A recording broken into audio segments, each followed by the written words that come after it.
How you doing, Callum? Good to see you, brother. How you been?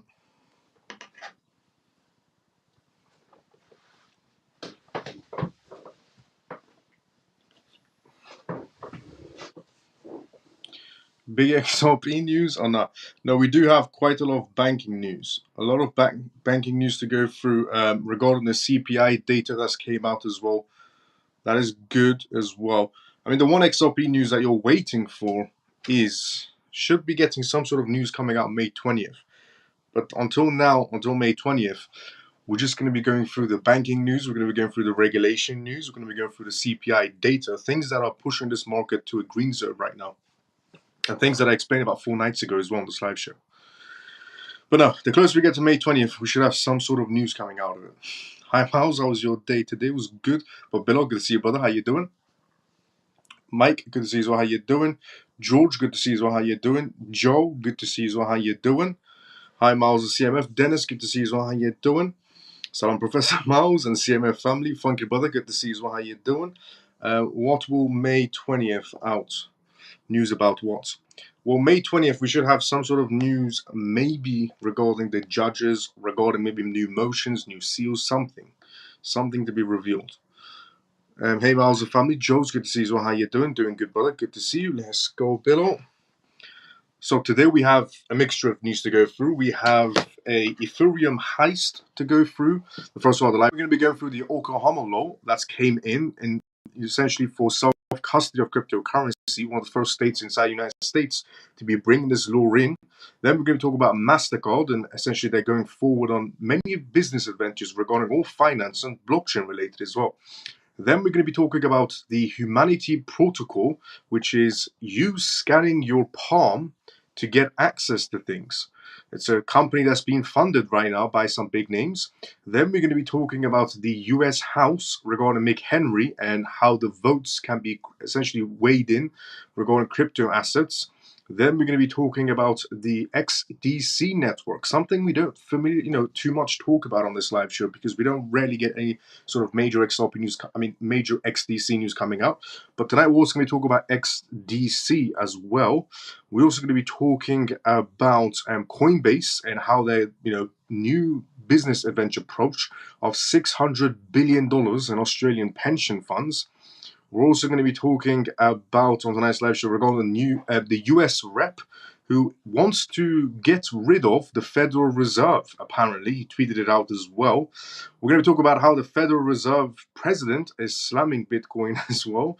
We're also going to be talking about the US presidential elections, which are also coming up, and how things essentially get played out. We have a little bit more news around it. We're also going to be talking about MicroStrategy and how they've joined the essentially MSCI World Index after 10 years. We're also going to be talking about on tonight's live show regarding FTX repayments, and they might cause crypto buying pressure. So we obviously do know that FTX is going to be doing the payout situation, but it's not the way you think it is, and we'll go through that as well on tonight's live show. We're also going to be talking about how Bitcoin is doing a little bit well, and so is the rest of the crypto market, and it's because of the CPI data that I talked about yesterday that was going to be released today, which it did. And it's looking good for the crypto market and the stock market as well.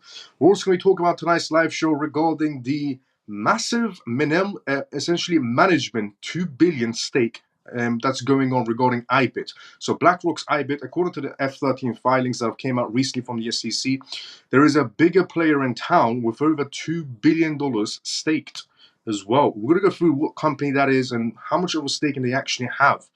And we're also going to talk about Morgan Stanley and their $243 million bet on GBTC fuel for Bitcoin rebound, ?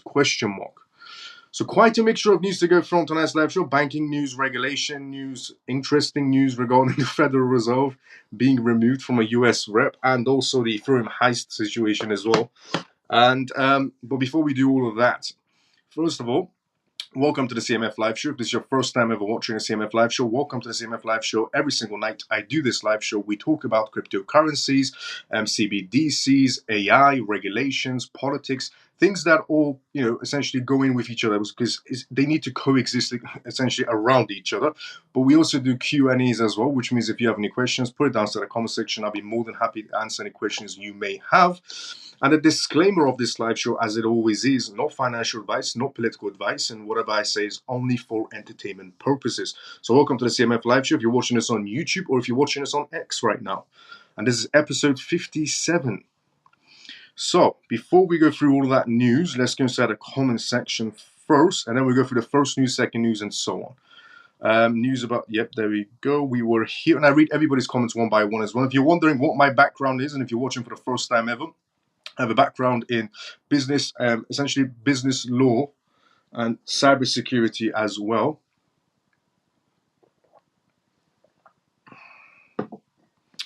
And I also own a blockchain startup company as well. Now, doing good, brother. Good to see you. Hey, CMF. Stormy, good to see you as well. How you doing? Let's go. Joe's, good to see you as well. How you doing? Abram, good to see you as well. How you doing? Evening Miles and CMF. Manny, good to see you as well. How you doing? Today I will listen. Don't have any questions. Okay, Billo. And look at the comment section, of course. Let's go, Billo. Can we start with the XDC news? Sure, why not? I think it's the third news coming up, if you want to do that instead.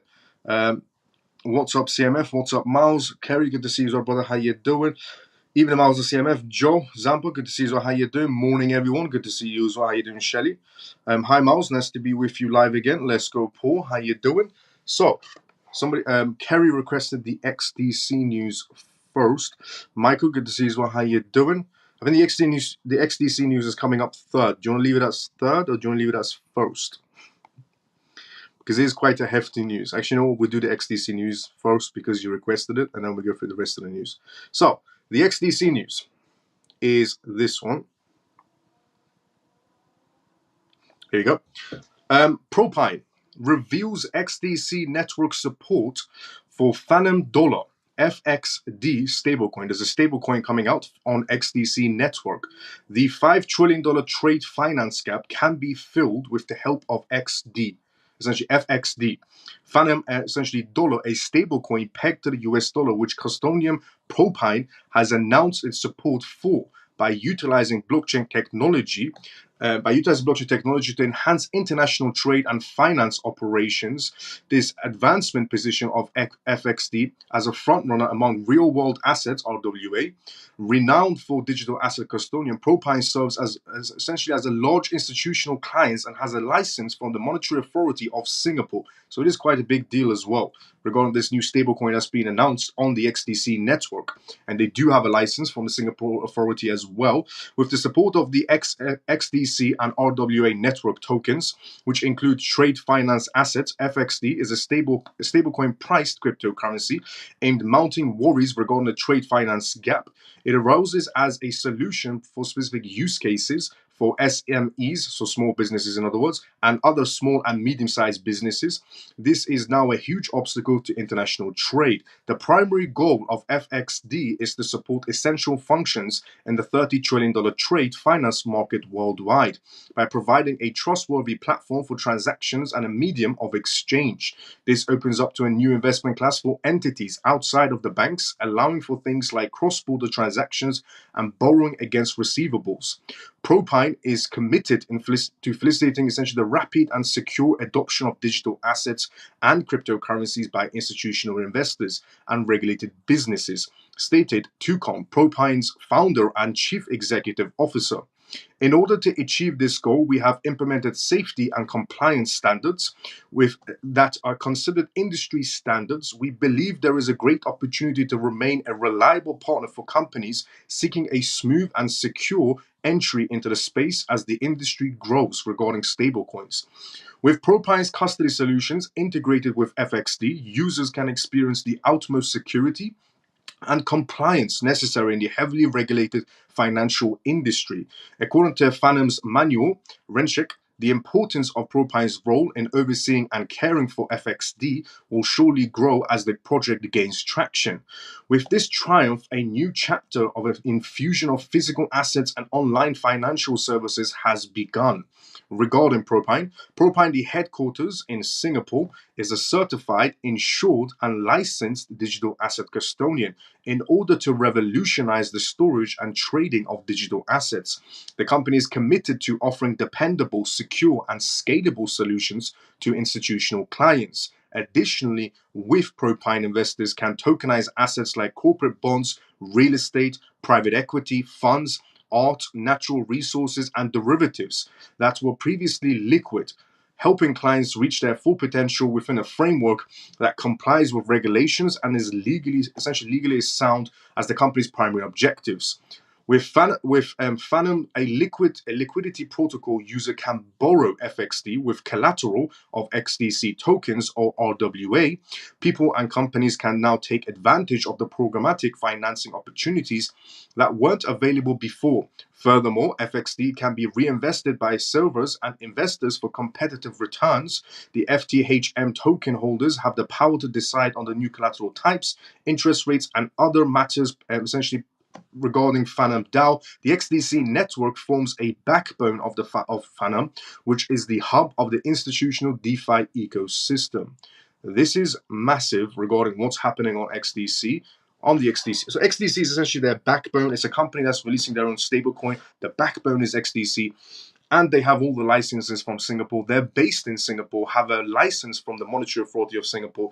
And they're going for not just stable coins, but they're also going for tokenizations, and it's on the XDC network. Now, the XDC network, as I've said before, is a very underrated network. It's amazing blockchain, and R3 Corda has expanded it throughout many institutions and banks as well, especially in Japan's area. But yeah, this is absolutely massive for XDC network. They're going to do incredibly well, and they're doing it in the right manner, which is with a company that has the licensings and has the vision and the money for it, and they're building on XDC, and they've announced that XDC is our backbone, which is amazing for XDC, honestly. Now, the next news we're going to be talking about tonight's live show is the Justice Department indicts essentially two brothers for a $25 million Ethereum heist. But before we go through that, let's go to the comment section. So, here we go. Good evening, Michael. Good evening. Carol, good to see you as well. How you doing? Max, Carrie, that's okay. Yeah, so Carrie, that was the XDC news that you requested for me to read out first. I was going to leave it in the middle of the live show, so the rest of the CMF joins in, but read out the beginning instead, just for you. It's shocking that Billo has no questions. That means that Miles does his job good.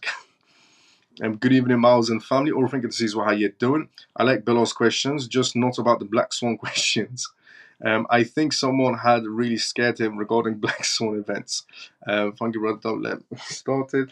If we were to estimate in a percentage form how much of the global economy will move through XRP, if we're about to say it in a percentage type of situation, how much of the global economy will move through XRP? A lot. You know, obviously not in terms of overnight situation, but a lot. Okay, you got to think of it in terms of this. So the XRP is, well, the XRP ledger is also designed for tokenization purposes as well, because they are, you know, going through that section now too. But let's just look at it in terms of payments. Look, there are three. XRP does payments in terms of corporates. XDC does payments in terms of corporates. XLM has those partnerships going on as well. ACH does it in terms of corporates as well. These are the main top players. I mean, obviously there's Quant and so on, but they're not doing much essentially. I would say out of XRP, XLM, XDC, ACH, XRP is going to have the majority of payments going through it. The majority of payments. And percentage-wise, it's hard to put it, but the majority will be going through that, and the rest will be going through others. In terms of payments only is what I'm discussing. In terms of real-world assets, different scenario. It's still going to have quite a lot going through it as well. Because it is a project that is, you know, in terms of bankers prefer it and institutions prefer it because it is more secure, more faster, and not maybe the easiest to build on, but it is good for the banking space, for the banking sector or the corporate sectors in a sense. But the majority of payments will be going through it. Out of those projects, XRP has the lead out of all of them. I mean, you know, they will build essentially alongside banks. Greetings, Miles and CMF. Good to see you as well. Denise, how you doing? CMF, you have to know if a black swan happens. I will be the only one with internet among us. Below, you're going to be the only one with internet among us if a black swan event happens. So the next news to go through on tonight's live show is, apologies about that, is this. Justice Department. The Justice Department has, essentially arrested two brothers for a $25 million Ethereum heist. The United States Department of Justice has formally indicted Anton and James, they're both brothers, on multiple charges including wire fraud and money laundering. Authorities claim that the brothers orchestrated a sophisticated scheme manipulating the Ethereum blockchain to illicitly acquire $25 million in cryptocurrencies. This operation, completed within a remarkable short span of time of 12 seconds, has raised concerns about the security of the blockchain transactions. These two brothers were able to illicitly get access to, in some sort of a way, the Ethereum blockchain and pull out roughly $25 million in about 12 seconds. And I'll explain the most impressive part about this whole plan. Details of a blockchain manipulation. According to the indictment, the brothers exploited vulnerabilities in Ethereum's blockchain protocol involving transaction validation. By intercepting the altering transaction data, they were able to redirect substantial sums of cryptocurrencies to their control. The Justice Department highlighted this case as a unique form of digital theft that compromised the blockchain's integrity, regarding Ethereum's integrity. The brothers allegedly used complex strategies to conceal their fraudulent gains involving shell companies and offshore crypto exchanges. Despite demands for essential restitution, the accused reportedly refused to return the stolen assets. Facing up to 20 years in prison for each count if convicted, their trial is anticipated to be the focal point in discussions about crypto security and legal frameworks. The IRS Criminal Investigation New York field officer under Special Agent Thomas continues to lead the forensics examination into this unprecedented fraud. Now, these two brothers were able to, in some sort of a way, compromise the Ethereum blockchain and pull out roughly $25 million in about 12 seconds. The impressive part, believe me, the impressive part about this story is not the $25 million they were able to steal from Ethereum or, build shell companies. Anybody can do that. The impressive part about this was 12 seconds on the Ethereum blockchain. How were you able to get 12 seconds in terms of a transaction on on Ethereum's blockchain? 12 seconds. That is the impressive part, not the $25 million or setting up shell companies and hiding the money and trying to conceal the evidence. The 12 seconds part was the best part of how they were able to squeeze $25 million in 12 seconds out of Ethereum's blockchain. Honestly, I do transactions all the time on Ethereum. I've never seen 12 seconds in my life in terms of speed of transactions. So the impressive part is honestly the 12 seconds. I think honestly, Vitalik Buterin should go to this man, these two brothers that were able to compromise Ethereum for 12 seconds and learn maybe from him on how they were able to do this in 12 seconds, get $25 million on Ethereum's blockchain. I think Vitalik Buterin should hire these two brothers, maybe start working on the Ethereum blockchain to get those numbers up. Now, in terms of speed of transactions, sweeping Bitcoin rights is the next news we're going to be going through. Sweeping Bitcoin rights. The bill becomes law in Oklahoma. Oklahoma has released some regulations regarding self-custody of crypto assets, something that every state should come through with. But before we go through that, let's go inside the comment section.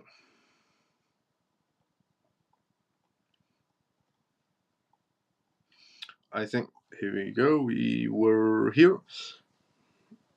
Can I have two Tangent wallets on the same phone? Yes. Why not, Camel? Why not? These brothers must have used XRP Ledger, as you cannot move this fast on Ethereum. Honestly. Hello, Miles, the CMF coin. Good to see you. How you doing? You just read my mind, Miles. The 12 seconds is the shocking part about that story. They took advantage of the low fee on Ethereum. They definitely did. The next major Hollywood movie starring Nicolas Cage gone in 12 seconds. Lol. Honestly, when I read that story, all I thought about, I didn't think about the 25 millions they stole, or they're going to get 20 years in prison, or the shell companies in the Bahamas Islands. All I thought about is, how did you do 12 seconds on Ethereum's blockchain in terms of a transaction? The brothers probably had to pay 25 million in gas fees. I mean, now the next news to go through is sweeping. So sweeping Bitcoin rights. A bill becomes law in Oklahoma. The new laws protect Oklahoma's right to self-custody their crypto and prevent the state and local governments from banning crypto mining. Now, I revealed this to everybody that essentially, I revealed this to everybody about a week ago, like on terms of Oklahoma is going to be coming out with some regulations for self-custody in terms of crypto assets, and it's got passed now. The Oklahoma governor Kevin signed a sweeping bill regarding Bitcoin rights into law on essentially in Oklahoma, legal right to mine, transact with, and self-custody cryptocurrencies, and boosting the state's reputation for being a friendly destination for crypto companies and investors. The bill HB 3594 was introduced by Republican State Rep. Brian Hill and carried in the Senate by Republican Senator Bill Coleman. It was inspired by a model policy from the state-focused Bitcoin mining advocacy group Satoshi Action Fund, which helped to introduce the similar legislations in over 15 states. The state signature on the bill is a bright spot for crypto advocates, is otherwise a bleak regulatory landscape. In the absence of regulatory frameworks for crypto from Congress, federal regulators have been left on their own devices to regulate the crypto industry, doing so largely through enforcement actions against crypto companies and developers.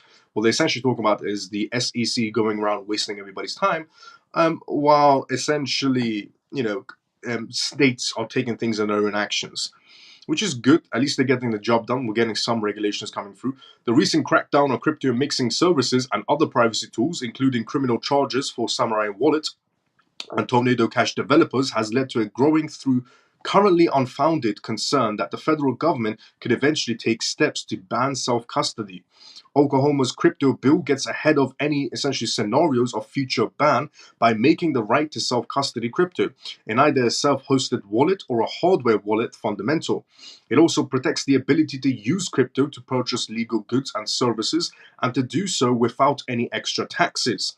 Based solely on the use of digital assets as a method of payment, the crypto bill also makes it legal for Oklahoma residents to mine crypto, both at home or at an industrial scale, provided they comply with local noises. And Oklahoma has been a popular destination for crypto mining companies. In February, Polos Technology announced it was spending $100 million to build a 200 megawatt mining facility outside of Tulsa. By protecting the right to mine in Oklahoma, the bill wards off any future attempts, such as essentially the ones seen in New York and North Carolina, to ban crypto mining. It also ensures that anyone mining crypto or otherwise operating a node will be required to obtain a money transfer license, and ensures that anyone operating a node or staking as a service shall not face liability related to specific transactions merely by validating their transactions. The bill will go into effect on November 1st, 2024. That's absolutely amazing. They're also going to be introducing this to about 15 other states. This is good to see because, the SEC, Gary Gensler, they're wasting everybody's time, wasting taxpayers' time. And, it's good to see that states are taking things in their own action. People in Congress are deciding to learn what is blockchain and bring out their own regulations. This is absolutely amazing. And I want to see more states following through with it, honestly. Absolutely amazing what Oklahoma is doing. It's going to definitely boost Oklahoma's economy in terms of other states as well, because, crypto venture companies will start decide to, maybe go Oklahoma because they have a regulation for self-custody, which is very important when it comes to cryptocurrencies, for individuals or companies. Now, the next news to go from tonight's live show is regarding MasterCard. MasterCard picks five startups for program on blockchain use case development. And that's what we're going to be going through next on tonight's live show regarding MasterCard and five blockchain startup companies coming together to build on things. Now, apologies about this. I just want my iPhone in charge. Sorry about this. Okay.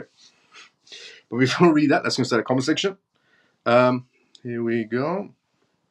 Let's see where I was inside the comment section. I was here. Is it possible that they are lying? No. Regarding the two brothers, are they lying about 12 seconds? No, because it's on the court documents and there's evidence to essentially provided. So they did it somehow. Even Miles and CMF, Semper, good to see as well. How you doing? Maybe they're covering something big. Maybe it is a distraction, but it is on the documents. Miles, I was X, but a lot of my messages were not showing, so I had to move to YouTube. No problem, Funky brother. Same Funky, been on his lives since day one, but X was not working right. Even in Miles and CMF, market is moving today. Let's go, Pierce. Yes, it is. And it's because of something I said about 4 or 5 days ago. 4 or 5 days ago on this live show, I said that the US is turning on their printing machine. 5 days ago, exactly. If you go 5 days back, so I post a live show, obviously every single day I post a live show at the exact same time, 11:25 p.m. If you go 5 days back on the live shows, you can see me talking about essentially how the US is about to be turning on their printing machines because the data shows it that they're going to be doing it. And then yesterday, I also talked about the CPI data. But if it comes out, we're good to go. So one, the printing machine is about to be turned on, or is turned on right now.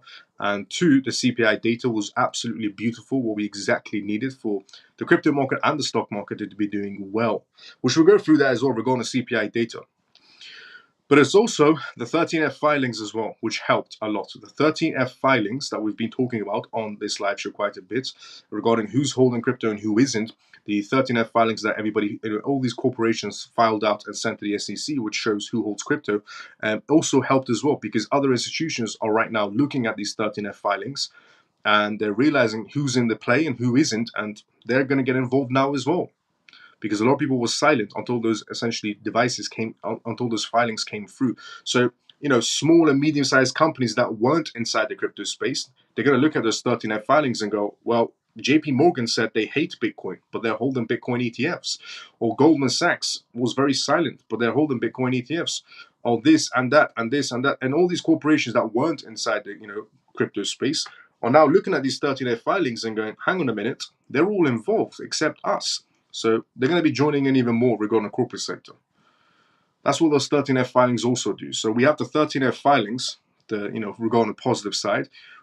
We also, in terms of corporate perspective, we also have the printing machine that I announced 5 days ago is about to be turned on according to the data, and also the CPI data that came out today, which I discussed about it yesterday. And also, as I said, part 2 is going to be very interesting regarding, the part 2 of the run, the kahunas part.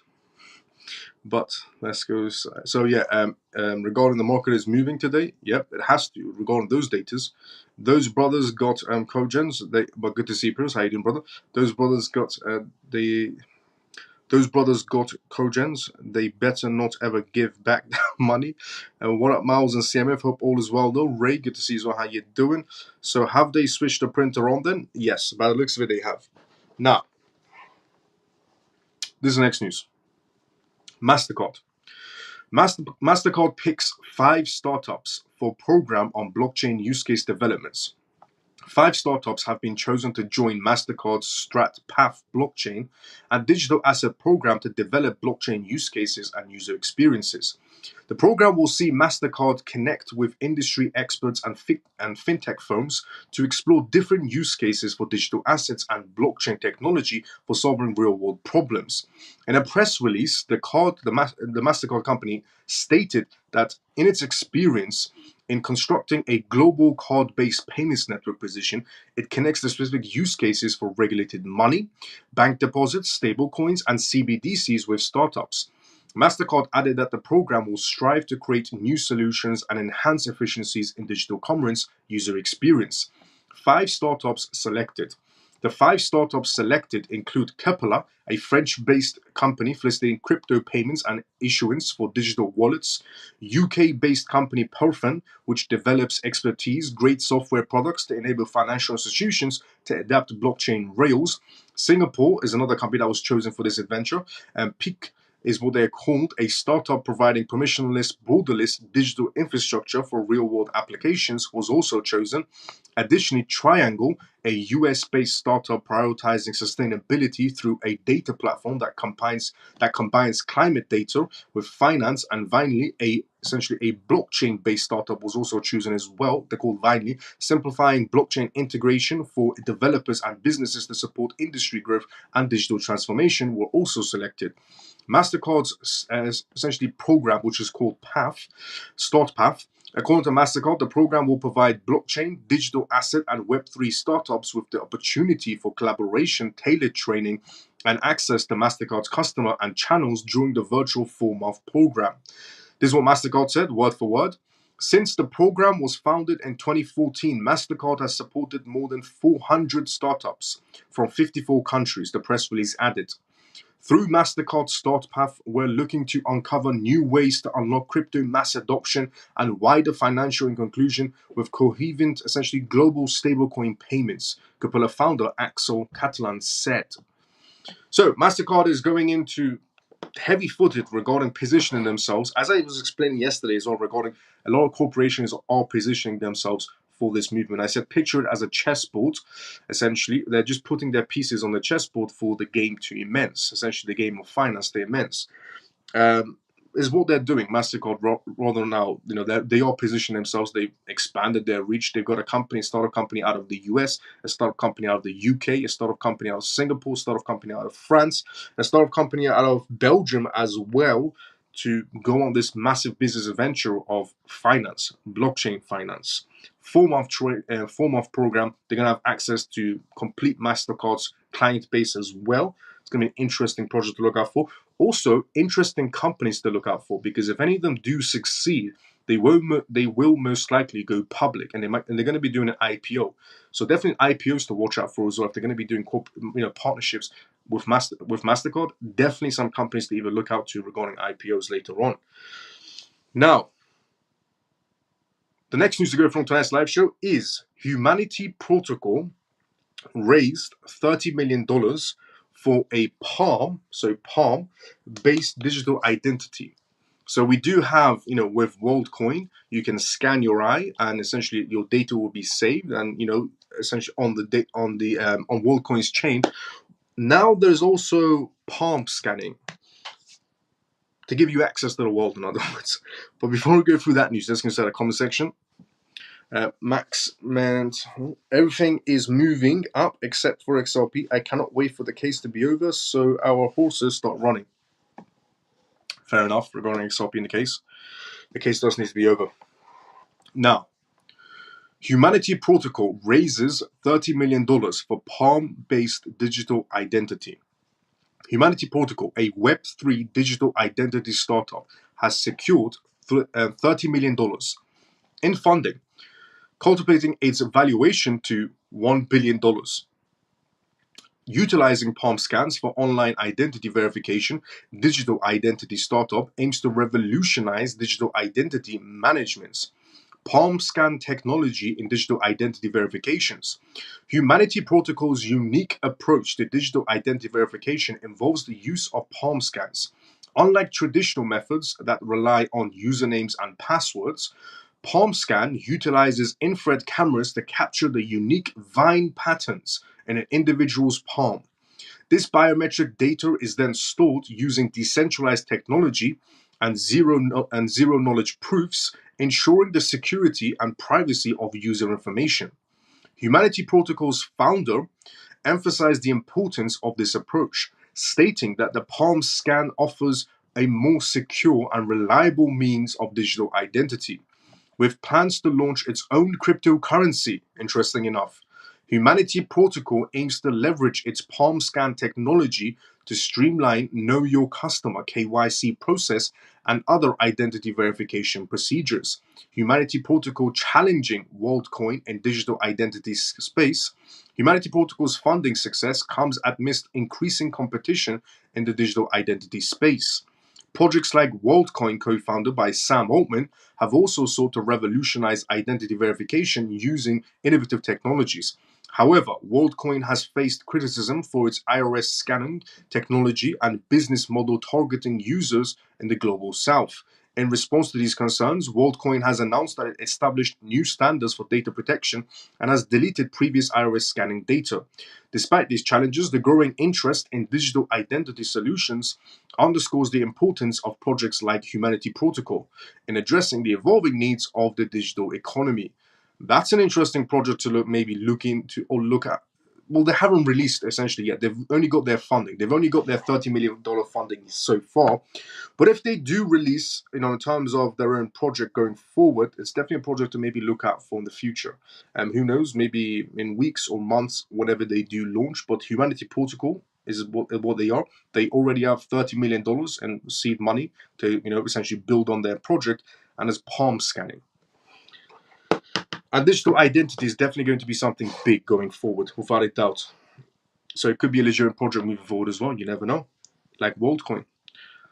Now, I'm not really big on the WorldCoin idea of scanning your eye or scanning your palm, but I am really big on making money. So that's all I care about, and I'm guessing everybody else cares about as well when it comes to these type of scenarios. Wish them the best. I hope it works out for them, honestly. And if I do get a chance, maybe I'll check it out even more. U.S. House McHenry says Senate may be swayed if many Democrats back the crypto bill. So the result of next week's expected vote on US legislation to regulate the cryptocurrency industry will strongly influence the odds of the US Senate gets on board, said Rep. Patrick McHenry, the chairman of the House Financial Services Committee and leading advocacy for crypto legislations in the waning months of his career in Congress. The thing to watch, he suggested, is if a lot of Democrats show up to support the bill. McHenry, who is set to retire at the end of the year, has made digital asset legislation a top priority for the end of his time on Capitol Hill. To that end, the House has recorded a number of recent cryptocurrency successes, from the passage of several relative bills through McHenry's committee to the advancements of congressional efforts to overturn Securities and Exchange regarding the commission of the SEC regarding their crypto policies. But chief among the House Digital Assets endeavors is the Financial Innovation and Technology for the 21st Century Act, or FIT21, which is heading towards a long-awaited vote for final approval in the House of Representatives in the coming days. That's the most comprehensive US crypto bill to move this far through Congress, and if it's approved, the vote of the House will represent a higher watermark for the industry efforts in Washington. This is what was said, word for word. We will have this bill on the House floor next week for a vote. McHenry said to DC Blockchain Summit on Wednesday, the outcome of that vote will dictate what kind of attention it will get in the Senate and whether or not we can get something done. However, the bill isn't expected to find a ready match in the Senate so far, meaning it wouldn't immediately be on the path to become a law. However, McHenry suggested, who knows what's going to happen in the so-called lame duck session of Congress between the November election and the end of the session, when legislation has a way of hitching a ride on the unrelated bills. Rep. French Hill, who heads a crypto subcommittee, is among the candidates who could replace McHenry in his chairman's seat, said that at the same event on Wednesday that he's optimistic about the outcome of the House's FIT21 bill. One of the biggest reasons 21 Democrats chose to vote in favor of overturning the SEC's controversial crypto accountant provision, Staff Accountant Bulletin 121 or SAB 121, despite President Joe Biden's threat to veto the effort, he said, "I'm optimistic and I expect strong Democratic support," Hill said, for the FIT21. This is one about the future. Hill said it also answers President Joe Biden's executive order from earlier in his term that called for legislation in this space. McHenry argued that getting so many Democrats to buck the White House and the SEC on the accounting rule was a significant thing. At least one Senate Democrat, New York's Christian Gilbert, has said she'll support the resolution to overturn the bulletin when it comes up for vote on Thursday. So this is going to be quite interesting as well regarding this vote that's going to be going on in the United States next week. Regarding the better of cryptocurrency inside the United States in the simplest terms, because once again, the SEC wasting everybody's time, taxpayers' time, and their own time essentially. If they can get this bill next week green lighted, and even Joe Biden could veto it if he wanted to, but the thing is, if a lot of people start going against them, especially during voting time, it's not really good for Joe Biden. at all. It's not really good for Sleepy Joe. It's not good for his image in terms of this. And you might think, well, crypto is not a big deal in Congress. There's bigger issues going on. You'd be wrong, actually, because according to a study test, the more you are in favor of cryptocurrencies, the higher your chances are also getting a vote as well. Because America's big, more than what you think regarding crypto assets. And it was according to a study test that they're more likely to vote for somebody that is going to be bringing in the positive side of crypto rather than the negative side of crypto. So even if he tries to veto it, it's bad for his image, especially during voting time. I'm not saying Sleepy Joe is going to win the election. You never know. I don't live inside the United States. We have our own issues going on in the UK. But no. So the next news to go from tonight's live show is from Coinbase. Coinbase has unusual big plans for a $600 billion Australian pension fund. The American cryptocurrency exchange Coinbase Global Inc. plans on maximizing the potential demand for Australia's $600 billion and growing self-managed pension niche. In light of this, the United States exchange is working on launching a service that caters to this growing demand. So Coinbase is aiming for pension funds now. Coinbase to ride on an Aussie crypto loophole. The Asia Pacific Managing Director of Coinbase, John, confirmed that the service is under development. According to a report from the Australian Taxation Office, this portfolio encompasses about a quarter of the Australian $2.5 trillion pension system, with a $1 billion equivalent to $664 million. So it's Australian dollars to US dollars, roughly $664 million, allocated to digital assets. A potential jump in the price of Bitcoin, as well as the growing inflows, could contribute to pushing the crypto asset held within these self-managed pension funds to hit a milestone. Meanwhile, Australian institutional money managers have exhibited essentially their lack of interest in crypto assets over time. Their stance is largely influenced by scandals and risks of volatile attached to the asset class. The volatility attached to the asset class, correct. Mostly because of FTX situation, Luna situation. There has been incidences, to be fair, but nothing is all rainbows and sunshines if you look at it from any market perspective. During an interview, the Coinbase executive stated that the self-managed super funds might just make a single allocation and set it and forget it regarding their pension funds. So this is what he said, word for word. We are working on offering a service to those clients who really well on with a one-off basis to have them trade with us and stay with us, he added, regarding pension funds going to Coinbase for cryptocurrencies. Several market observers and analysts would argue that the crypto ecosystem received a massive boost from the United States Securities and Exchange Commission, SEC, when it was approved regarding spot Bitcoin ETFs for trading on the top investment asset management platform. By March, a handful of cryptocurrencies hit new levels, with Bitcoin leading it at an all-time new high, above $73,000 around March time. Australia may launch a spot crypto ETF. Since the US debuted the offerings and other jurisdictions have equally indicated their interest in following the same path, Hong Kong recently began trading spot Bitcoin and Ethereum ETF products. There are expectations that Australia will follow suit before 2024 ends, especially with firms like Vanik Associates Corp and BetaShares Holding lining up offerings regarding ETFs. Although the region may need to deal with the mounting fear regarding the dangers of inherent of cryptocurrency usage and investments, beyond the Coinbase plans, Michael, who runs a private wealth management business, has publicly cautioned investors to avoid taking a large stake in an asset class that is allegedly regarding high risks. His opinions have not stopped many firms from acquiring more cryptos, from Wells Fargo joining the trend recently, which is very, very true. Now, the next news to go through on tonight's live show is a very interesting one. It's regarding the US rep. The US rep has came out and made a interesting tweet, Thomas. His tweet is basically to abolish the US Federal Reserve, question mark. But what's just happened right now regarding Coinbase? Absolutely massive news, honestly.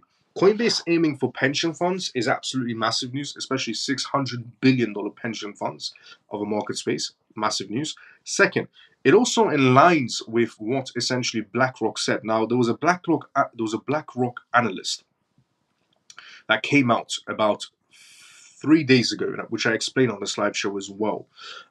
Regarding his name was Robert. So Robert is a BlackRock analyst, and he came out and essentially spoke about how BlackRock's very big regarding tokenizations and ETFs, and they're very public about their information as well, the information that they want to be public about. And he did explain that pension funds are on the way to entering the crypto space, essentially regarding tokenizations and ETF market space and so on. And explain some other things as well. And well, seems like Robert was correct, because Australia and essentially Coinbase come to do these movements falls in line what Robert essentially said, that pension funds are getting ready to enter the blockchain space. That's a massive pension fund, humongous pension fund. And the Australian government seems to be okay with it. And even though there is somebody in Australia advocating to stop people going for Bitcoin and cryptocurrencies and ETFs and so on, and his name is Michael, he owns a management firm in Australia, even though he's the only one saying, no, don't do it, nobody's listening to him in Australia, which is a good thing, because Michael is a moron. Most likely shares the exact same brain cells as a goldfish. Shouldn't listen to people like Michael. Honestly, you should not be listening to people like Michael, because there's two scenarios of Michael, and I'll explain it by providing some proof. The first scenario with Michael is he doesn't know what blockchain is, or essentially the first scenario is he doesn't know what blockchain is, and he's just a moron. And being inside the finance game, you should know what blockchain is, especially when it comes to digital payments. Two, Michael is already in the game, but telling other people not to enter it. And what I mean by that is JP Morgan. JP Morgan came out multiple times and said cryptocurrency is bad, Bitcoin bad, scam, don't go for it, waste of time. Live TV, JP Morgan was telling everybody, don't do it. If I was in charge of the United States, if I was in charge of this country, I would ban Bitcoin, I would ban cryptocurrencies, is what JP Morgan said on live news. And then this is what he said about 2 months ago. And then we fast forward to basically yesterday or today, where their 13F filings came out, and well, what do you know? JP Morgan is holding holding Bitcoin ETFs. The same company that goes on live news and goes, if I was in charge of this country, I would ban Bitcoin, ban cryptocurrencies as used for illicit activities. And then their 13F filings comes out from the SEC, which they filed themselves. They're holding Bitcoin ETFs. So this is why I said there's two scenarios of somebody like Michael. One, he's inside the finance space and he doesn't know what blockchain is. He must be an absolute moron for not updating himself quick enough. Two, Michael already holds Bitcoin or some sort of Bitcoin ETFs and is advising everybody else to stay away from it. Either way it could go. Now, before we go for the next news, but again, that's massive news for Coinbase, absolutely massive news. We're going pension funds, $500 to $600 billion market space coming through. Amazing. Now, next, just go from tonight's live show, which was the US rep who came out with a tweet on X. So, US lawmaker representative Thomas came out and essentially made a tweet. Should we get rid of the Federal Reserve? My answer is yes.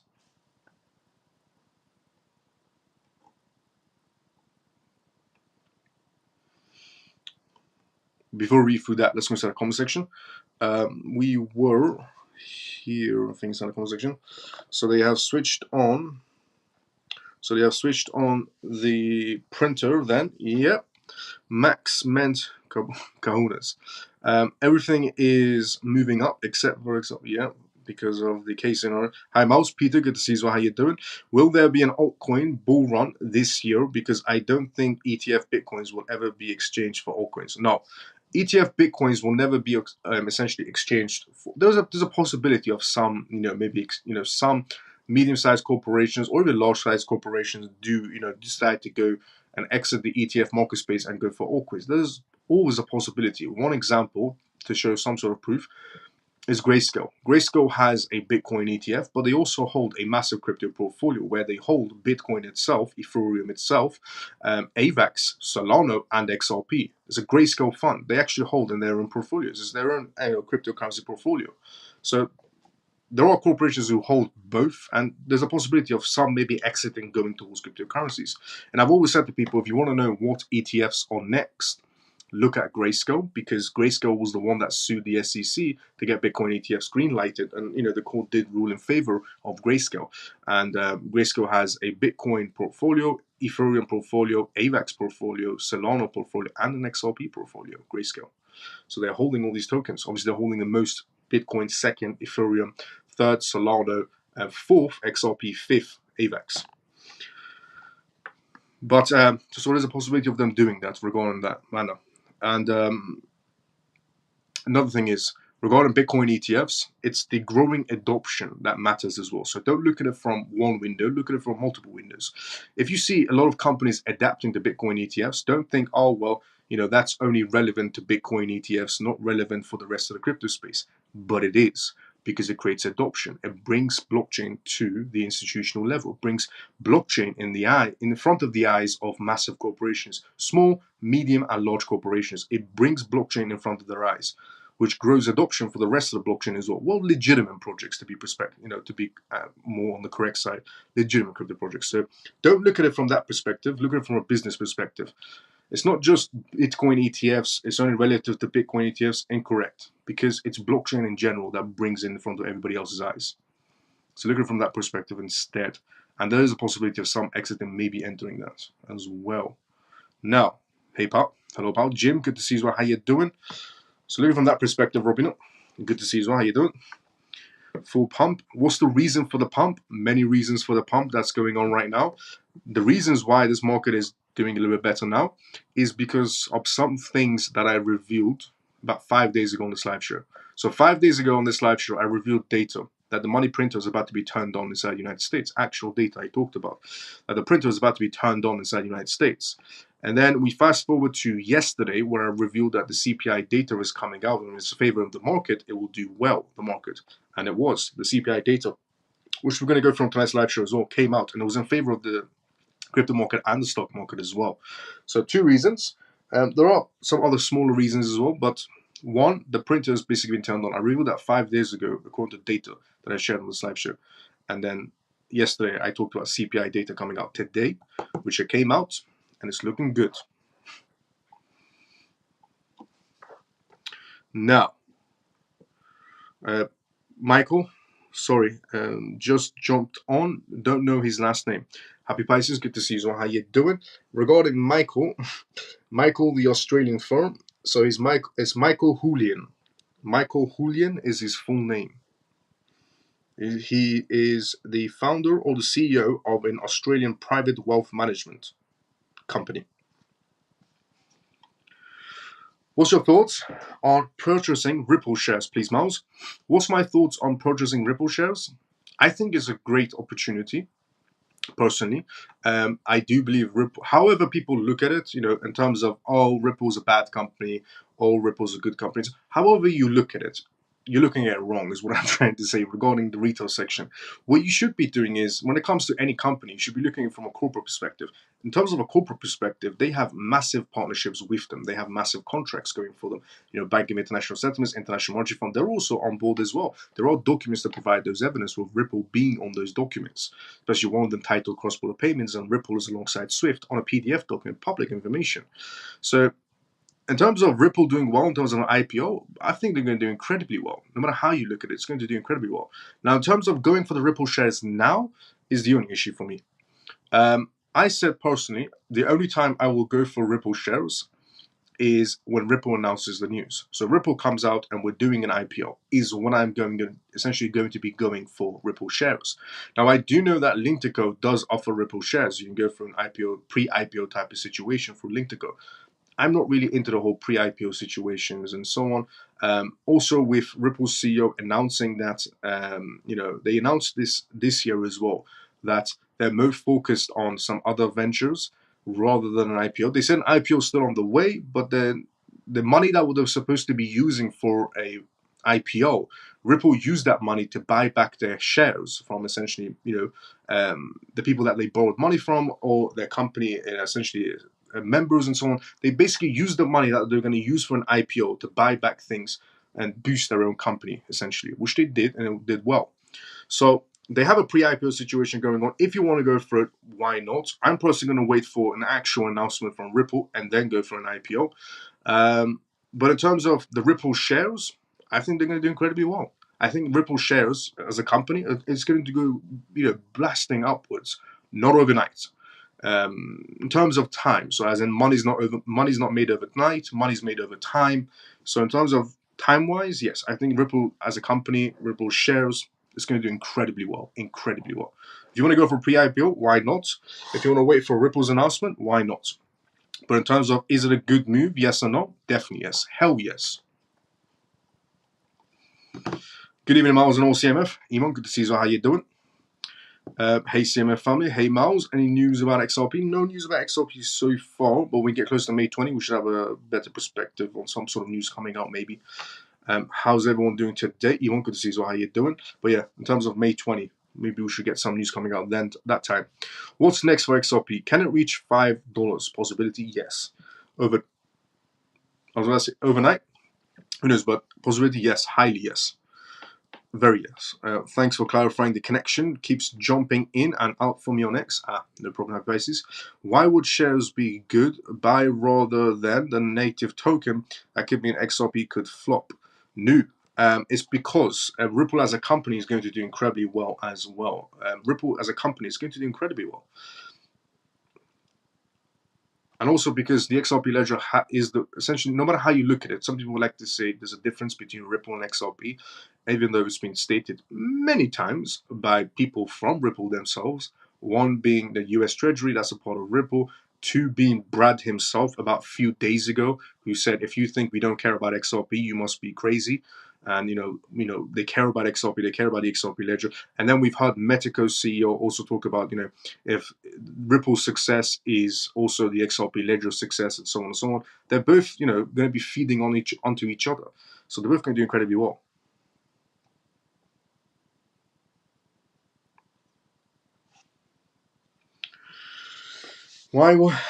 So why would you buy it now? In terms of, okay, if I was going to allocate my funds, would I go more for XRP share? Would I go for more for XRP tokens, or would I go more for Ripple shares? I would go more for XRP tokens. If I was going to allocate my funds, I would go, in terms of not financial advice, my own perspective, I would be essentially going for more towards the XRP token rather than the Ripple shares. But is the Ripple shares good? Is it going to do well as a company? Yes. Hell yes. Some saying the shares will rocket, but XRP won't. Can you please clarify what that's not the case for everyone? Yeah. The people that are saying that Ripple as a company is going to go skyrocketing up and XRP isn't, basically those people have the exact same brain cells as a goldfish.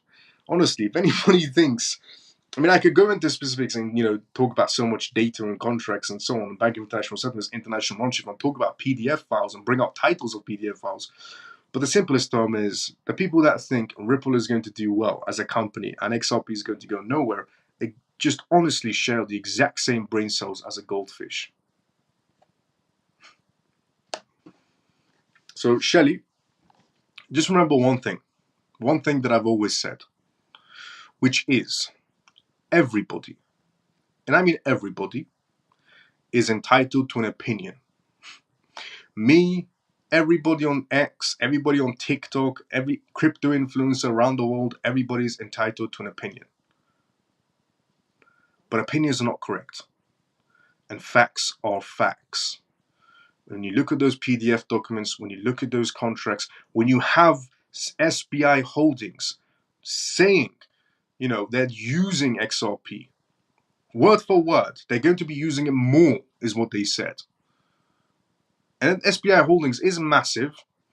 They have those links through 47 banks in Japan. They have those links, to India. They have the SBI India as well. They have those links to Singapore and Hong Kong and so on. Dubai, Saudi Arabia, and so on. It goes everywhere. But when you look at those contracts, when you look at those PDF documentations, that is all that matters. Everything else regarding people just talking about it is just outside noise, in simple terms. Everybody's entitled to an opinion, but opinions are not correct. And facts are facts. Always stick to the PDF documents. and you'll be on the right side of crypto. You'll be on the right side of everything. Honestly, you'll be on the right side of everything if you always just stick to the documents and stick to the videos from those, essentially from the companies themselves. Now,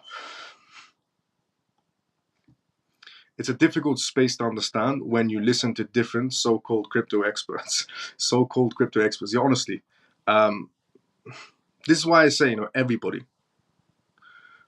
even myself, honestly, everybody, me, you, everyone around the world, every crypto influencer, everybody's entitled to an opinion.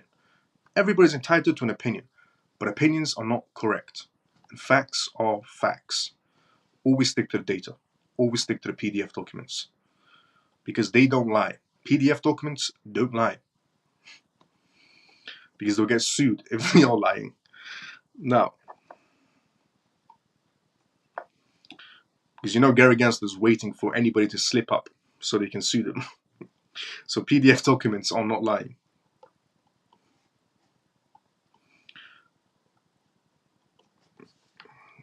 Sorry, Miles is just trying to refute the haters law. No problem. I don't believe it. Just wanted you to explain why for those that have doubts. Fair enough. Now I know. I'm stick with Miles. He is the most honest and open person, always dealing with facts. Let's go, Iman. I'm so glad we have you, Miles, to reel us back in from all the FUD. Let's go, Stormy. Opinions are like, and then you have Funky Brother giving another analogy. My analogy, I can say it in public. Funky Brother's analogy, I can't say that in public, especially not in a corporate meeting. But that's another way to put it, is what Funky Brother has put inside the comment section. Ironically, it's also the first comment, so everybody can see it. It's the first comment. Regarding me saying everybody's entitled to an opinion, but opinions are not correct and facts are facts. And then we have the other version from Funky Brother.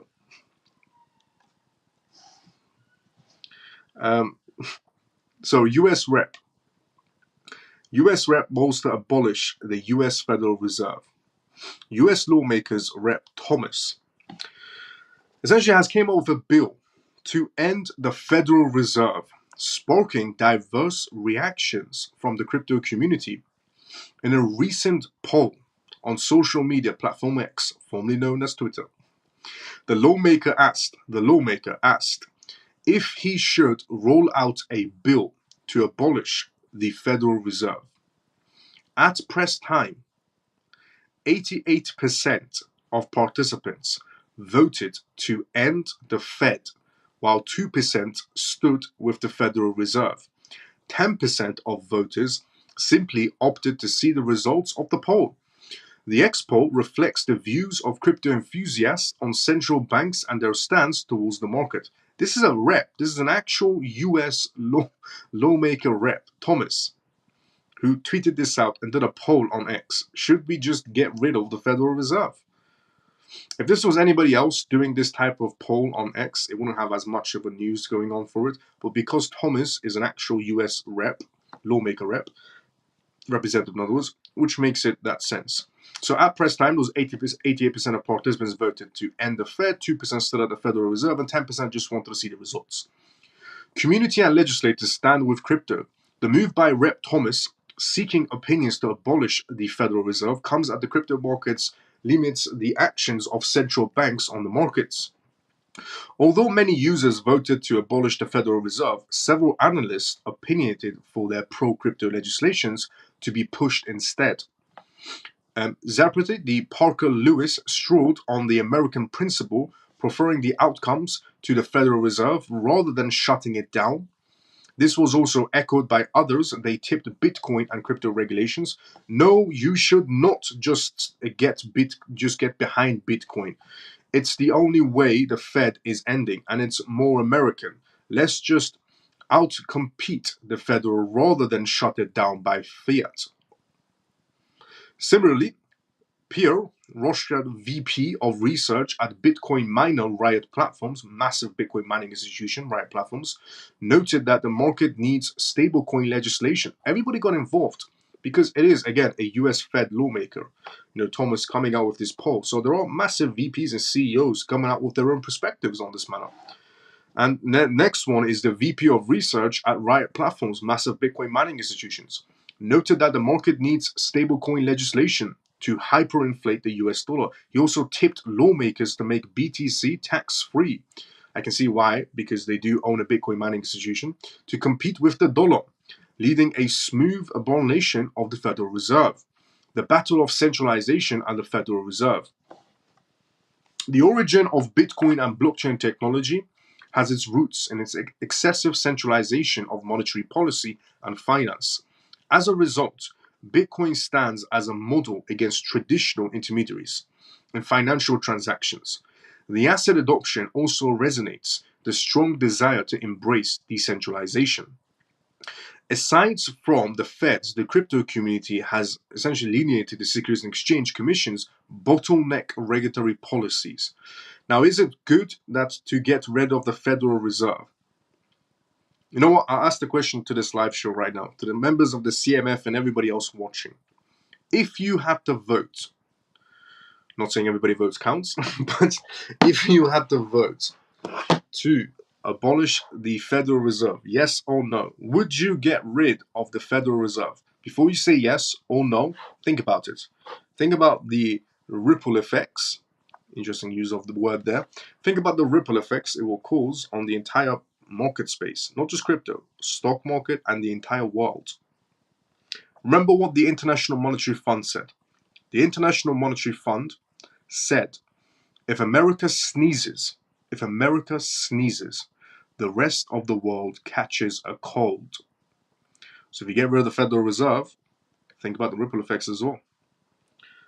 I think what they should be doing is not really getting rid of the Federal Reserve. I think what they should be doing is really getting rid of the SEC, or at least Gary Gensler. But that's my opinion. What does everybody think? Get rid of the Federal Reserve, yes or no? Or who agrees with me regarding get rid of the SEC instead? Regarding regulations of crypto. What's everyone's opinions? Get rid of the Fed or get rid of the SEC?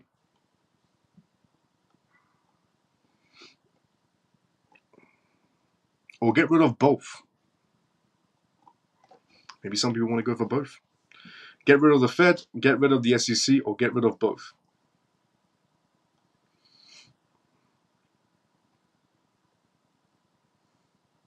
Opinions are like...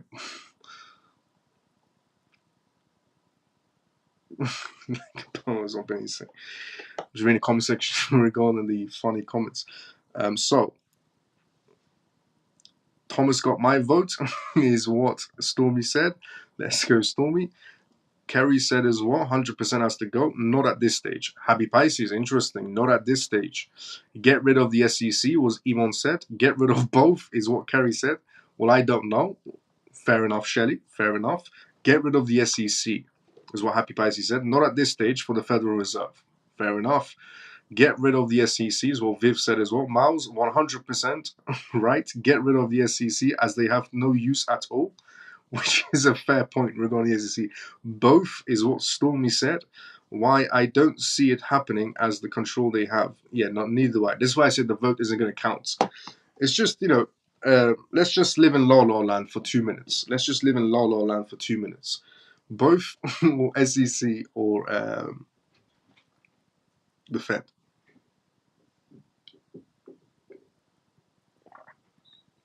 Chance of it happening is absolute zero, but let's just live in La La Land for 2 minutes. Impossible to get rid of the Federal Reserve. Get rid of Gary Gensler, which is fair point. The markets will crash if the Fed goes. Exactly what I said. The markets will crash. Remember, if America sneezes, everybody else catches a cold. If America sneezes, the world market will catch a cold. Is what the International Monetary Fund said, which they're true. It's true. It's a very good point. What's the next step for the crypto market? When we will see a bull run commence? Well, we're still in it, technically. It's a very manipulated scenario, but we're still in it. Federal Reserve are already in negative territory, which is a fair point. La La Land, both. La La Land, both. Okay. So the majority vote was for SEC mostly, and then it was both, and the last result was Federal Reserve. And regarding Jim Roberts, your question on what's next for the crypto market, when we will see the bull run commence, we're slightly in it still. It's just highly quite a lot of manipulation going on still. But there are good signs right now. Right now, there are very good signs. One, the printer machine is back on. Two, the CPI data is looking very good in terms of the market looking good. The CPI data is not looking good for the CPI data.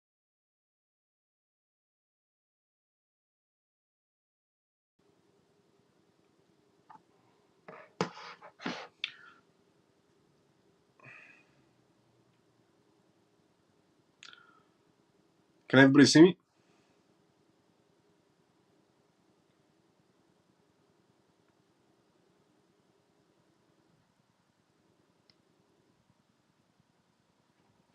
I just got a notification regarding platform something something. Can everybody see me? Throw a thumbs up. Yep. Okay, we're back. Okay. La La Land. Straight GG. Oh no, not again. Back. Yep. What? Yeah. Okay, we were here. We will. Will we? Oh, actually, we were here. We were here. I don't know if this is true, but I'm reading that the Titanic was traveling on an important person that was strongly opposing the creation of the Federal Reserve. It is true. Regarding Titanic, it is true. Regarding that person being on the Titanic, that's also very true as well. We will see a significant price. When will we see a significant price increase this year? We're not that far off from seeing those significant prices. We're not that far off. What year do you see Bitcoin reaching 1 million, in your opinion? What year do I see Bitcoin reaching 1 million, in my opinion?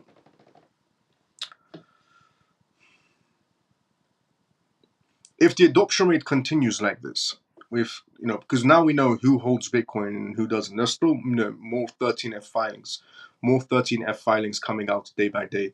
So we're getting a better picture of who holds Bitcoin and who doesn't. They keep on coming out like this. Adoption grows like this, and it even speeds up at one point. 5 years, less, 4, maybe 3.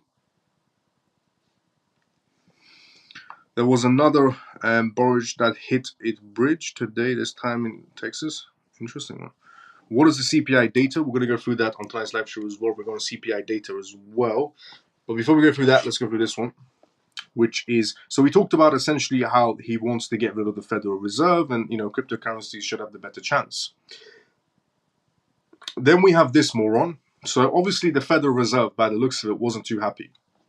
So we had Thomas asking about, should we get rid of the Federal Reserve, yes or no, and he did a vote on X. It seems like the Federal Reserve also responded in a different way. The Federal Reserve President slams Bitcoin. The Federal Reserve Bank President, Neil, has once again taken aim at Bitcoin by claiming that the world's largest cryptocurrency by market capitalization has little practical use. During his appearance at the Wollstone-based essentially conference 2024, he opinionated that Bitcoin is not an investment or a currency. Of course, Kashgar has been a long-time critic of the largest cryptocurrency and the broader industry. Earlier this year, he questioned Bitcoin's utility stance. It failed to act as an inflation hedge. In November 2022, he said that the entire notion of crypto was nonsense following the implosion of the FTX exchange. In 2021, the federal president also stated that the industry was mostly fraud, hype, and noise. During the same year, he jokingly compared Bitcoin to Beanie Babies. Rates should remain steady. Kashgar has also stated the Federal Reserve rates should remain steady for now, which is true. The Fed is now expected to cut rates at least 2 times this year. However, according to Kashgar, the central bank needs more figures out where the inflation is headed before the most recent CPI reading. He really didn't even rule out the rate hikes, which we're about to go through the CPI ratings as well. And not this news, the next news. But yeah, with Thomas coming out and saying, should we get rid of the Federal Reserve? Yes or no on X. It seems like the Federal Reserve didn't really like this, even if it was a joke. And the Federal Reserve decided to retaliate by saying Bitcoin has no real use case at all. It's a terrible hedge against inflation. And it's just noise and hype. So yeah, the Federal Reserve didn't really like the joke that Thomas made against them, even though maybe Thomas was very serious. They didn't like it in any sort of a way, and with them stating the other side of it. What is CPI data? We're going to go through it. There was another barge that hit the bridge today. This time in Galveston, Texas. That's interesting as well. What year do you, yeah, Bitcoin? We went through that as well. Okay, so first U.S. presidential debate planned for June 27th. Will crypto be on the agenda? Actually, you know what? I'll read it and then we'll do the other one. So Joe Biden and Donald Trump, the candidates for the US president in 2024, will face off against each other for the first time in 4 years in a June debate. In a May 15th X post, President Biden said he had received and accepted an invitation from CNN for a presidential debate on June 27th, challenging Trump to respond. This is going to get interesting. The former US president reportedly accepted the date for the event in a statement to Fox News, saying he was ready and willing. So Trump said he's ready and willing. Biden said he's going to show up as well to a debate President Biden in an earlier post on his social media platform, Truth Social. Trump has been required to appear in a New York courtroom as a defendant in a criminal and trial involving hush money payments to an adult film star as well, with regard to the business-related 2016, the U.S. presidential election, but the presiding judge attends to other matters on Wednesday as well. It's unclear whether his other pending criminal cases in the District of Columbia, Florida, and Georgia could conflict the June date. It confirmed the debate would be held before either Trump or President Biden officially accepted their party nominations for the US presidential elections. The Democratic National Convention and the Republican National Convention are expected to occur in August and July as well. Independent candidates Robert F. Kennedy Jr., trailing President Biden and Trump in the polls, claimed he was excluded from the debate. During their runs to become the Republican Party nominee for president, candidates Vivek Ramsey and Ron DeSantis often discuss crypto-related issues and central bank digital currencies. As a result, essentially on May 8th, during a dinner for supporters who purchased the NFT tokens for Trump, Trump did a dinner for anybody that purchased a large, substantial amount of his NFTs. He did a dinner with anybody that essentially purchased quite a bit of his NFTs. And they were talking about cryptocurrencies. So Trump said he was good with crypto inside the United States. However, the former president has previously referred to cryptocurrencies like Bitcoin as a scam in the past. Many lawmakers and industry leaders have supportive, essentially, of President Biden have called on him to consider how crypto-focused people will vote in 2024.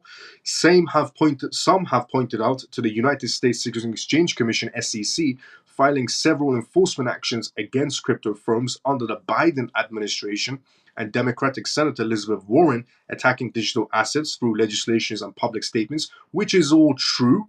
Elizabeth Warren has been criticizing cryptocurrencies with fake, from Wall Street, fake evidence from Wall Street, always trying to make crypto look bad through President Joe Biden. And the only reason Elizabeth Warren hates the idea of cryptocurrencies is because Elizabeth Warren works for the government, which means when the government starts paying people wages in CBDCs, it's going to be very difficult for Elizabeth Warren to receive her political donations because it's in CBDCs. You can't really hide it, is what the issue is. And if it's on cryptocurrencies, it's a public blockchain. So that's also going to be very difficult for Elizabeth Warren to hide it. This is why she prefers paper money. It's not because she thinks crypto is a scam. No, it's because her political donations will come to an end. That's the biggest issue of all of these politicians. Any politician going against cryptocurrencies, and I've said this before as well, any politician coming out and saying, no, CBDCs are bad, and we should be caring for people's privacy. Those types of politicians, especially the ones that come out and say, no, CBDCs are bad. I stand with the people. The people all the way through. They don't care about the people. They're politicians. They never care about people. On camera, they love the people. Behind the camera, not so much. They prefer the people to stay away from them.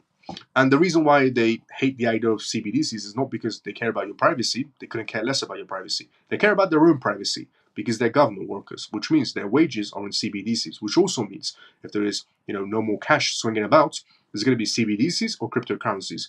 One is a CBDC. It's all public because they're government members and the government can see who's getting what. And two, the cryptocurrencies they receive for their political donations will be on a public blockchain, which is a very big no-no for them, which means they can't do their job properly because, as we all know, politicians are like racing car drivers. They have sponsorships all over them. But if your wages are in CBDCs, your political donations basically comes to an end. And if you try to get them in cryptocurrencies, it's a public blockchain. And Arkham Digital will most likely find out who your wallet is. So that's why you see these politicians coming out and saying, no to CBDCs. I care about your privacy. They've never cared about your privacy. Not even once. They care about their own privacy. Now, through President Biden, rarely speaks on digital assets. Personally, he has used his position to oppose legislations and policies that many in his space reject. On May 8th, as the House of Representatives was considering passing a joint resolution that would overturn the SEC policy on banks holding crypto, President Biden said he would veto the measures as well. The resolution passed the House with support from 21 Democrats lawmakers and is headed to the Senate. The last time President Biden and Trump faced off in person was in September 2022 for the first U.S. presidential debate at a Case Western Reserve University. Trump's former chief of staff Mark later claimed, essentially in his book, that the former president had been diagnosed with COVID-19 days before the debate, but hide the results. Neither then candidates Biden nor Trump discussed cryptocurrencies or blockchains during their two debates back then, 2020. Regarding President Biden's campaign's website did not have an issue page for his policy positions, while Trump's website included his stance on the economy. Neither website especially mentioned digital assets. Many crypto owners are single-issue voters. We risk losing them in this presidential election, said Democratic Representative Willie Nickel. This is going to be an amazing debate to watch. Okay, it doesn't matter if you hate Trump, it doesn't matter if you hate Biden or whoever you hate. This would be an amazing debate. And they both accepted it. As long as, I'll tell you what my only worry is as well. But so Joe Biden, tweeting out, I'm doing this debate. I've accepted it with CNN to do a debate with Trump. And then Trump saying, yes, obviously he's down for it as well. A very simple way to put it. He's down for it as well for this debate. Trump versus Sleepy Joe is a debate everybody wants to watch. Trust me, you want to watch this debate. Now, the issue is, they mentioned, so this debate is obviously going to be happening, just once again, this debate is going to be happening June 27th. June 27th, Sleepy Joe versus Trump. Full-on debate. Face-to-face debate. 27th of June. Now, I'll tell you what the issue is. Obviously, we know for a fact Biden, Sleepy Joe, is not going to be, in terms of a good sport. Biden could throw a speed bump towards Trump because they do talk about how Trump is facing quite a lot of fake allegations and has to go in and out of court back to back. So Biden could throw a speed bump Trump's way, and then obviously Trump can't make it to the debate because of the speed bump Biden has thrown his way of him going back and forth with the courts. And then Biden most likely will come out on the news and say, well, I debated Trump and he didn't even turn up. That's where the issue is going to rise. Knowing Biden, he's not smart enough to pull this off. His Biden administration is smart enough to pull this off. And that's why they talked about it also, regarding, well, Trump has so many issues going on right now. And he has to go back and forth with the court, so maybe, he can't make it to that. And Biden can. Biden can throw a speed bump Trump's way. Trump won't be able to make it to the debate. And then Biden's going to come out on CNN and go, well, I tried to debate Trump and he didn't even turn up. Try to make himself look good in front of people. And he will do that. If he can, he will do it. Just to point this out. I don't want to be the person predicting the future, which I have actually quite a lot, by the way, regarding my crystal ball. Everybody talks about it at the CMF. But if Biden wants to throw a speed bump Trump's way and make himself look good, that's the way he will do it. He will get Trump occupied by the court scenes and then come out on CNN and go, well, I tried to debate Trump and he didn't even turn up. It's as if he's scared of me or something, something, something. You know how it goes inside of politics. So I'm hoping Biden is a good sport. That's what I meant by good sport. I'm hoping Biden is a good sport. Trump and Biden come face to face together and it becomes an amazing debate. I'm just hoping also when they do come face together, obviously Sleepy Joe doesn't fall asleep, hence the name. And this is definitely going to be an interesting debate. This will be better than any boxing match Mayweather's recently had or Fury has recently had as well. Honestly, this is better than any boxing match that's recently happened. This is one debate to definitely watch. Even if you're not in politics, you have to watch Sleepy Joe versus Trump. This is an incredible debate. 27th of June. Mark this in your calendars. Even if you're not from the United States, this is a debate you want to watch. If you've watched previous debates of Trump where he explicitly tells everything, he has no shame. He will come out and say, you see the one with Hillary Clinton when she goes, this man has never paid his taxes. And Trump turns around and goes, of course I haven't. And then she goes silent. And then he says, you're the one in charge of the regulations. You leave it open for all your friends to skip on taxes, so I do the same thing as well. This is the type of person, Sleepy Joe is about to debate. This is going to get very interesting. And also, with the fake allegations, the lawsuits, the cases, we all know where these cases came from. So you can always tell that Trump is about to say something that he shouldn't. And this is where it gets interesting. I'm telling you right now, mark in your calendars if you're an American citizen or not. June 27th, Trump versus Sleepy Joe. Inside the United States debate, CNN debate. It's going to be absolutely amazing. There's already a picture now. I mean, you know what they should do as well? They should get the guy from the boxing matches. I forgot his name. The guy from the boxing matches is very famous, well known. The guy who goes, in the red corner, we have this, and blue. Honestly, just do the whole setup. Honestly, just do the whole setup. In the blue corner, we have Sleepy Joe. Somebody catch him before he falls. In the red corner, we have Trump.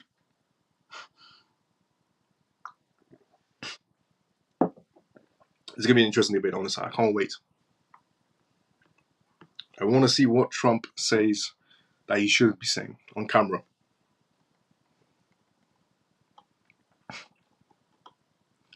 Now,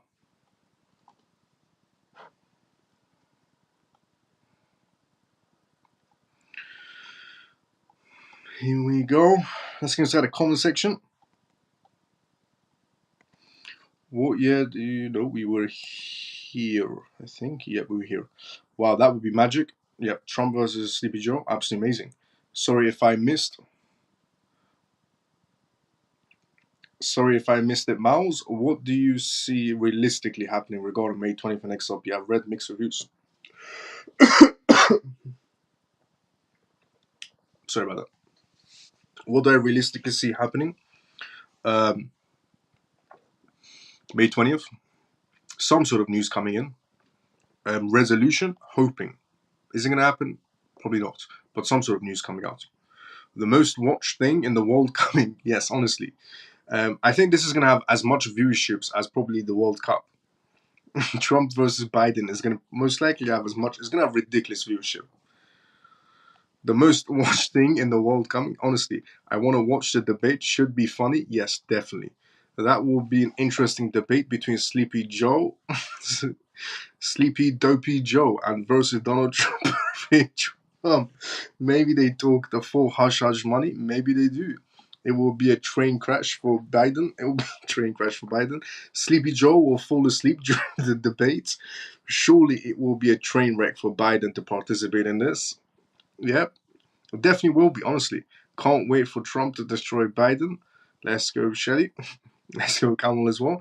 I think they'll sort of the debate, like you said, because Biden's not confident to speak about crypto, which is honestly, this is why I think they might try to make me occupied with the cases. Not that sort. Yeah, Sleepy Joe will offer Kinky Trump Elizabeth Warren instead of. Okay, Biden can't walk. Biden can't walk and chew gum at the same time, let alone debate with a mic in his ear. When will the internet go down, or what steps shall we take to not be down a deep end? Jim, the number one thing you should be doing regarding in terms of if the internet goes down on that scenario, which is a possibility without a doubt, cold storage wallet. I've always said to people, if you have your crypto assets on a hot wallet and the internet goes down, bit of a troubling issue. If you have a cryptocurrencies on the exchanges, also a big mistake. Self-storage cold wallets.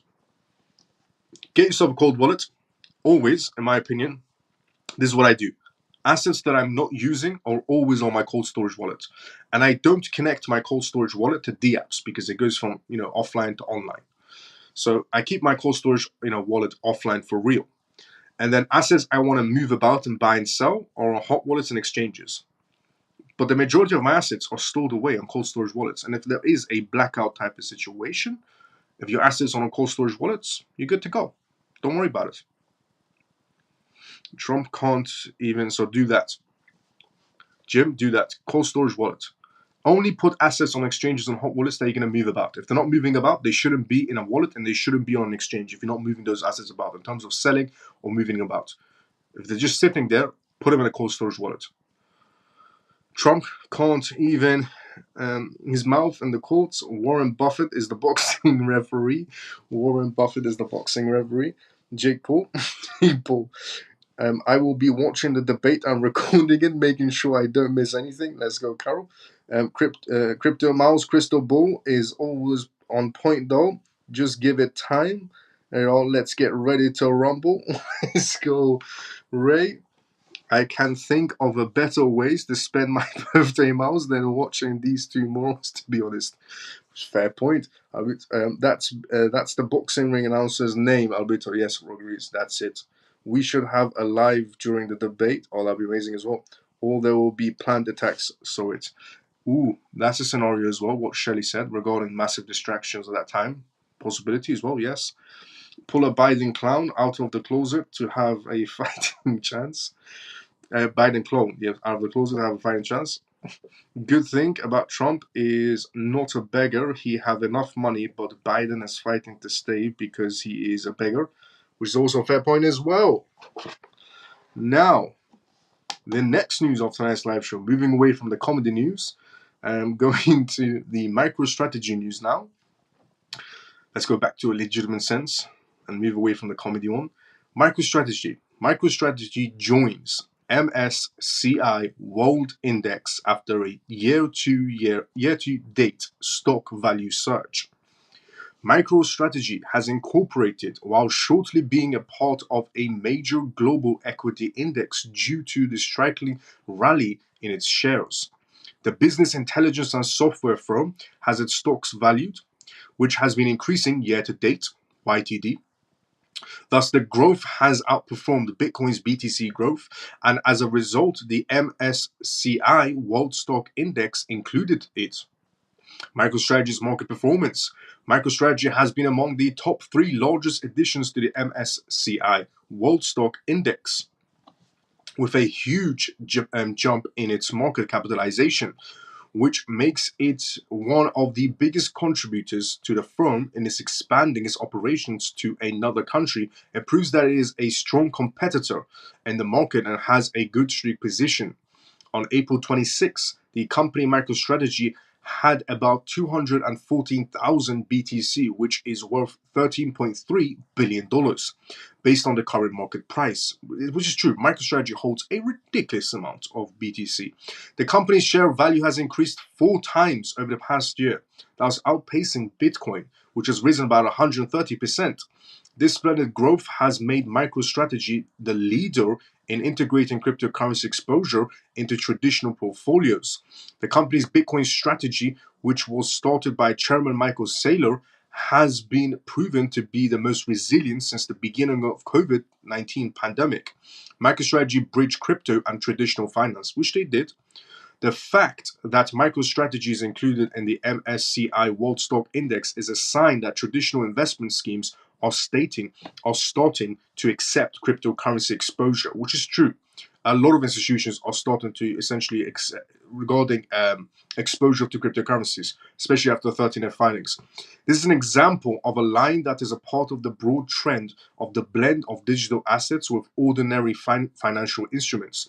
The large funds are benchmarked against the MSCI gauge, will soon be directly involved in Bitcoin's trading via MicroStrategy's huge stock. The way of a new addition to spot crypto exchange traded funds, ETFs, in the United States and Hong Kong is a proof of the harmony of traditional finance, TradFi, and digital assets. These ETFs are not just holding digital assets directly, and is expected that the other products like multi-asset funds will soon also be there as well. MicroStrategy's actions show that the company can be a mediator between the crypto world and traditional finance. Short sellers lose big on MicroStrategy. Nevertheless, MicroStrategy has been facing some difficulties. For instance, it is being doubted by firms like Crescent Capital Management, which recently went to short it because of worries about the overvaluation of the stock. Nevertheless, the short sellers who are against MicroStrategy have suffered heavy losses, which were $1.92 billion as of March 2024, which is ridiculous. There is actually a lot of people out there right now that are trying to go against, MicroStrategy and trying to short against MicroStrategy because of their Bitcoin adventure, which didn't really go too well for them because they lost about $1.29 billion trying to short MicroStrategy. That didn't go too well. As of March 2024, as S3 Partners, a well-known financial data marketplace, confirms. MicroStrategy is searching for new business opportunities to adapt the new market situation. At the Bitcoin for Corporations conference earlier this month, the company revealed its plans to set up a decentralized identity solution on the Bitcoin blockchain. This initiative will use ordinary-based inscriptions for storing and retrieving information. Thus, it is evident that MicroStrategy has entered the Web3 ecosystem, which it is. It's very evident that they have actually entered it. Facts, absolute facts. And more institutions day by day are entering the crypto space. More banks. When you have companies like MicroStrategy climbing that ladder, it's amazing. Absolutely amazing. Now, FTX is the next news we're going to talk about. FTX repayments might cause a crypto buying pressure. Interesting enough. You see, the other way around, essentially, regarding FTX, because MT Gox was an exchange that was compromised, and they're going to be starting to pay out people on their Bitcoins and Bitcoin Cash, which could cause a selling pressure because they're giving back cryptocurrencies. Now, the FTX, essentially refund situation to customers is a very bit different. And how it's different is FTX sold everybody's cryptocurrencies on an auction price at bulk and has decided to obviously pay back everybody money instead of cryptocurrencies, which means the FTX repayments could actually cause a buying pressure on the crypto market rather than a selling pressure, which is the interesting part. Because FTX caused the market to go, if anybody remembers, now FTX could cause the market to go back up again, which is the next news we talk about on tonight's live show. But before we do that, let's go inside the comment section.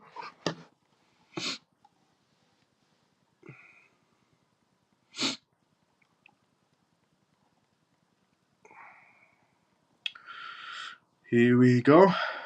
Good thing about Trump, he's not a bit. Yep.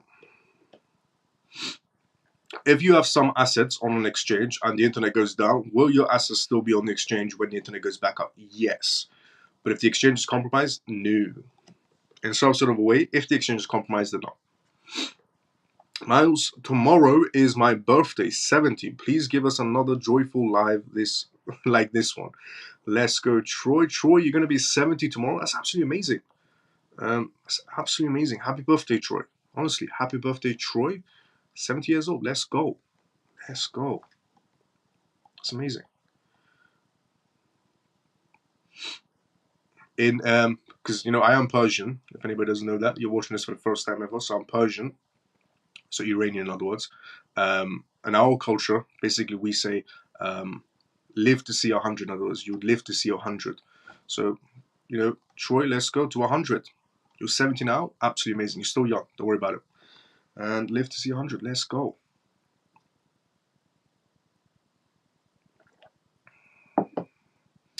They should know about the house always wins. They should know, about regarding the house always wins. True. Do you get hay fever, Miles? Yes, sometimes I do. It's a slight weakness for mine. Windows open, and our garden, my garden, neighbor's garden, everybody's garden is just massive trees. That always comes in. Above Detroit, let's go. Now,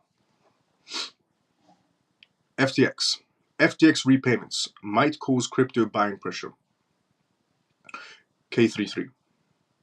A Tuesday report from the digital asset brokerage firm K33 suggests that repayments from the collapsed crypto exchange FTX might have bullish effects on the crypto market. While Mt. Gox and Gemini creditor repayments represents a bearish overhang in the market, the FTX cash repayments might be viewed as a bullish overhang, in K33 wrote in their report, which is true, because the Mt. Gox situation, basically, they were paying back. They're going to be paying back everybody regarding. They're going to be paying them back in Bitcoin. They're going to be paying them back in Ethereum. So not Ethereum, Bitcoin and Bitcoin Cash regarding MTX Gox. But this one, FTX, is an interesting way because they have been auctioning off their cryptocurrencies and they're going to pay back everybody with cash, which means everybody should be running towards the crypto markets. So while MTX Gox and Gemini creditor repayments represent a bearish overhang in the market, Gemini and MTX Gox, because they're going to be paying back in crypto to all their users, FTX cash repayments may be viewed as a bullish situation. Both MTX Gox and Gemini will reimburse creditors in kind, whereas FTX has sold off assets to pay creditors in cash. K33 continued. On net, buying pressure from cash receptions may neutralize selling pressure from in-kind repayments. In-kind repayments entitle essentially repaying debt with a good or service instead of cash, and buying pressure describes the market demand for a crypto asset. FTX owed its top 50 creditors around $3.1 billion, with about $9 billion in liabilities after its collapse in November 2022. The bulk previously reported the FTX estate has since sold various assets under its ownership, such as a portion of its total $7.5 billion in locked Solana and $1 billion in Grayscale shares after the fund converted into a spot Bitcoin ETF exchange trade. Repayment timing.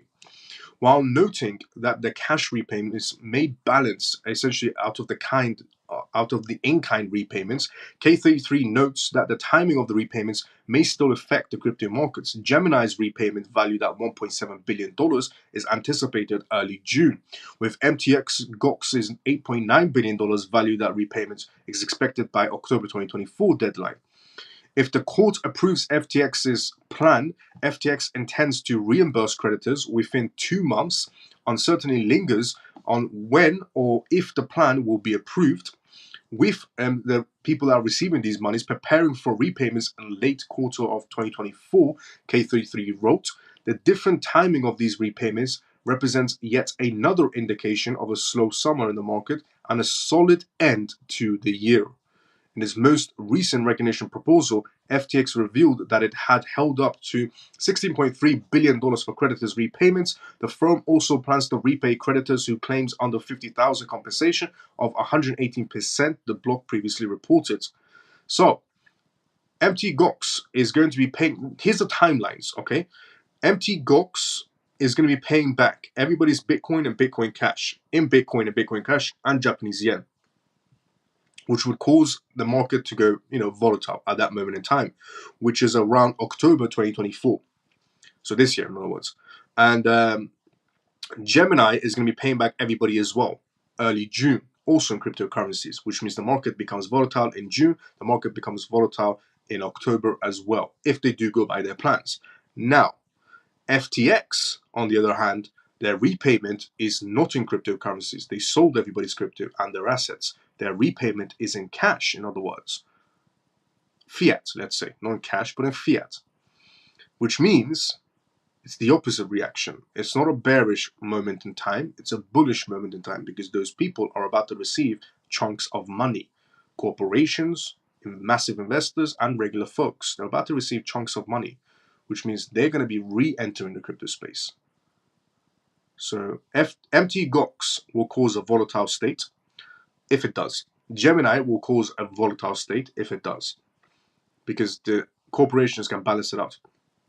And according to F13 filers, we've seen them what they are, who's holding crypto and who isn't now, and there's more coming regarding corporations.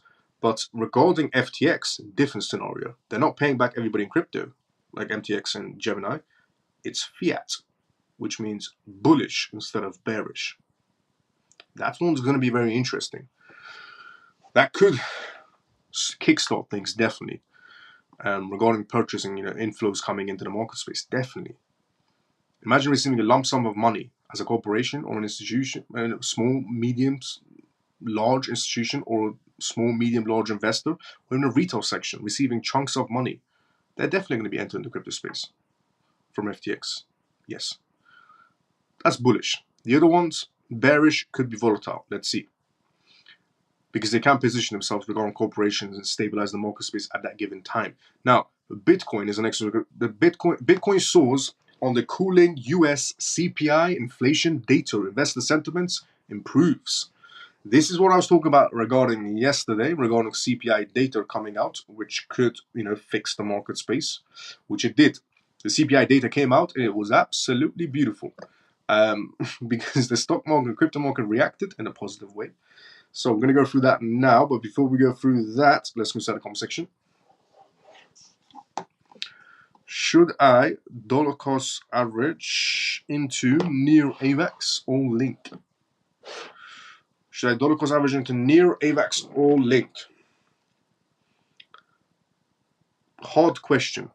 Children, it's a very hard question, believe it or not, because near, amazing, top notch in terms of a project, top notch. AVAX, also top notch. Link, also top notch.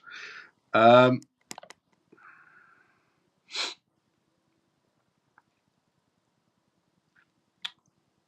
about this?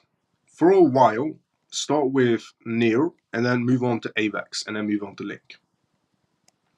Miles, which part of London are you in? Which borough? Leave that one as a silent one. Happy birthday, Troy. Happy birthday in advance to you. Definitely live to see 100. Let's go. Love that. Let's go, Viv. Thanks, Miles. Let's go, Troy. Troy, honestly, happy birthday. Miles, will there be a time that crypto approaches will not be able for the retail section, or will it always be able to purchase regardless? Good question. Miles, will there be a time that crypto purchase will not be able for the retail section? In other words, retail section can't buy crypto. Will there be a time like that? Yes, there's definitely going to be a time like that where the retail section will have difficulties buying cryptocurrencies, and it's obviously not going to be next week. But over time, yes, there's definitely going to be more restrictive regarding cryptocurrencies. And just to put it in perspective, for example, when Bitcoin is up 8.17%, let's go, just got a notification. Basically, when any country gets close to CBDCs, on a launch of a CBDC. So China banned cryptocurrencies, they banned Bitcoin, and then what came next in China? CBDCs. Nigeria did the same thing. Nigeria was okay with cryptocurrencies and so on, and then they banned cryptocurrencies in general and launched the Nigerian CBDC. And then once they got the ball rolling, they slightly opened their doors to the crypto markets. China still hasn't. All the Chinese investors technically trade through Hong Kong because they use Hong Kong as their playing field. It's like London, it's like the UK. The UK uses the city of London as their money ground. China uses Hong Kong as their money ground, because they're technically a part of it, but they're not. It's very interesting situations. City of London being its own provenance, and like the Vatican, for example, the City of London, own police, own parliament. The Queen's not allowed to enter when she was alive. Hong Kong, same scenario. Technically part of China, but also isn't at the same time, and they use it as a money ground. So that's why. But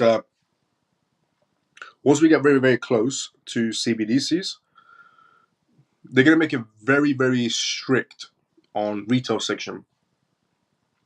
Buying certain cryptocurrencies, definitely. And if you're in crypto, you're probably good to go. If you're not, it's going to be very difficult for you. So this is why you're going to be in the crypto space now. A lot of people think they have a lot of time. You don't have time. Time is the ideology of anybody always thinking, oh, I have time to, understand what blockchain is, or I have time to do this and time to do that. You don't have time. Okay, time is not on your side. If you're trying to make moves, if you're trying to sit back and relax, time's on your side. Do whatever you want. But if you want to make a move, time is not on your side. So the people who understand blockchain, the people who understand how to use a wallet, what are cryptocurrencies, how to do payments, how to store cryptocurrencies, how to do this, how to do that inside of a blockchain space, they're going to stay inside of a blockchain space moving forwards, unless they sell everything and go back to fiat. But the people who don't enter it at all, and we get to a stage where CBDCs get rolled out, they're going to make it harder and harder for you to be able to enter cryptocurrencies, because no exchange will accept CBDCs at all. There's not going to be a single exchange that will go, yeah, sure, we'll accept CBDCs, because they're programmable, essentially legal tender. They're programmable. Freeze, seize, expiry date. So many scenarios can go wrong with CBDCs. And no exchange, as I said previously, is going to sell you Bitcoin. So Binance isn't going to accept CBDCs to sell you Bitcoin, because they're not stupid enough to do that.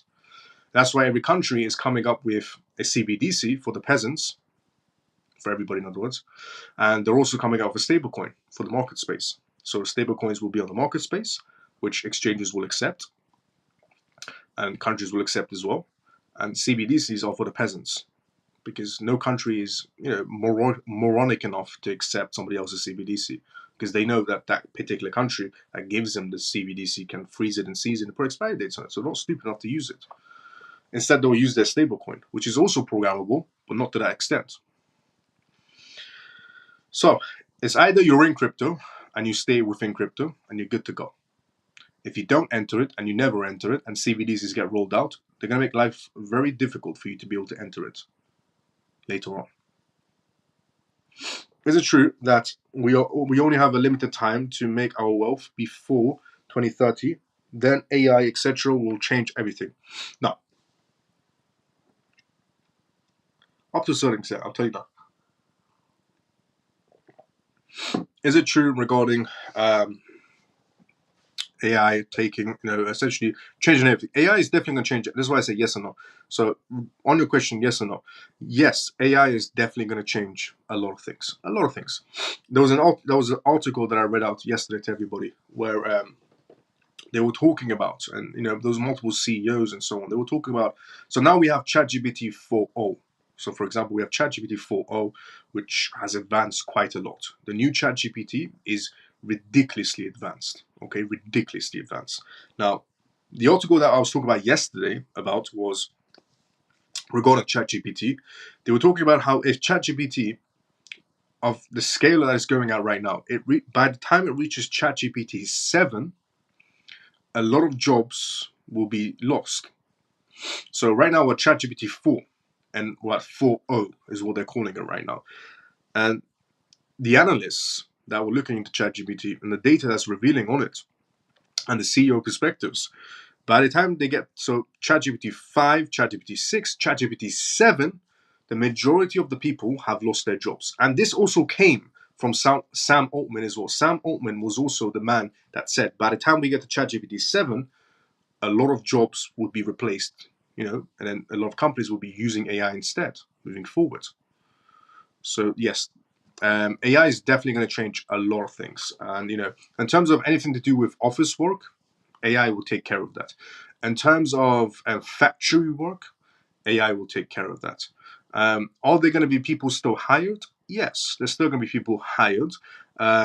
Mainly people who understand how AI works, and they can safeguard and make sure it's always working inside the factories, make sure it's always working inside the offices, and so on. This goes back to the ideology of when people were working on farmlands and tractors came along. Everybody thought, oh no, I've lost my job, on the farmlands because tractors have came and so on. The intelligent people realized that if they learned how to use the tractor, they get to keep their jobs and also bump up their wages, because a lot of people get fired and they're the ones driving the tractors and using tractors. So it's that term again. Basically, if you get an understanding of how to use this new technology coming in, blockchain, AI, and so on, then you get to stick around and you get a bigger wage than before because you outsmarted everybody else. Because everybody else saw it as, oh, I'm going to, protest because I'm losing my job. But the intelligent people, unfortunate to say, but the intelligent people are the ones not protesting, are the ones learning how to use blockchain technology, learning how to use AI technology, because protesting does nothing. Protesting does not work. Okay, protesting works for a few months and everybody else forgets about it. 9 months later, everybody forgets about the protest. So it only works for a time period. But if you're intelligent enough, instead of protesting, you can learn how to use blockchain technology, you can learn how to use AI, and you get a bigger wage, and so on and so on. You might look at it as a perspective of that's cruel and so on and so on, but the world changes, either catch up to it or get left behind. That's how you should look at it. Because the only thing that matters is you and your family. Nothing else matters. You and your family are the only people that matter. Because there's an old saying: first, if you want to help others, then go for it. I always say, if you want to help others, go for it. But there's an old rule: first, turn the light on in your house, and then your neighbor's house. If you can't turn the lights on your own house, then don't go for your neighbor's house and try to fix theirs.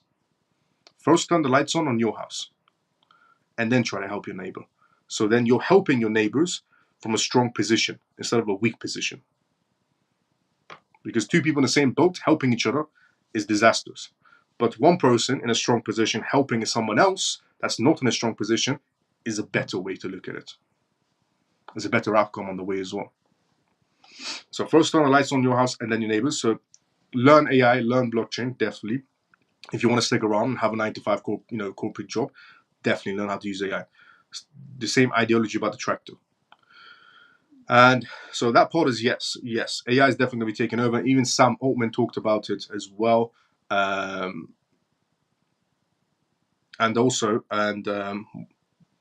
one other thing as well, Sam Altman talked about regarding ChatGPT 4, 5, 6, 7, everybody's lost their jobs. The majority of people. Manual labor will still be around. Manual labor is one thing that's going to be around. Construction is going to be around and so on for a time period longer than corporate section. If you're a lawyer, you've lost your job. If you're in IT, you've lost your job. The majority of people have lost their jobs. If you're a lawyer, you've completely pretty much lost your job over time. But yeah, anything to do with paper and documentations, AI could do that in 5 seconds. By the time we get a ChatGPT 7, right now we're ChatGPT 4.0, and it's incredible. And Sam Altman said, when we get to ChatGPT 7, forget about it. Everybody's lost their jobs. Anybody doing 9 to 5 corporation jobs. And there's also a company right now that's downgrading their employees and going heavy into AI as well.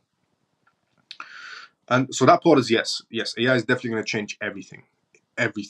And regarding the part where limited time to make our wealth before 2030, no. Okay, the reason why that part of your question is no, and I know you're only asking this because there's people giving different perspectives to you, Shelley. That's what you're asking this. So the perspective that everybody gave you in terms of AI and etc. will change everything. Yes, it's definitely going to change everything. That's how it's going to change it.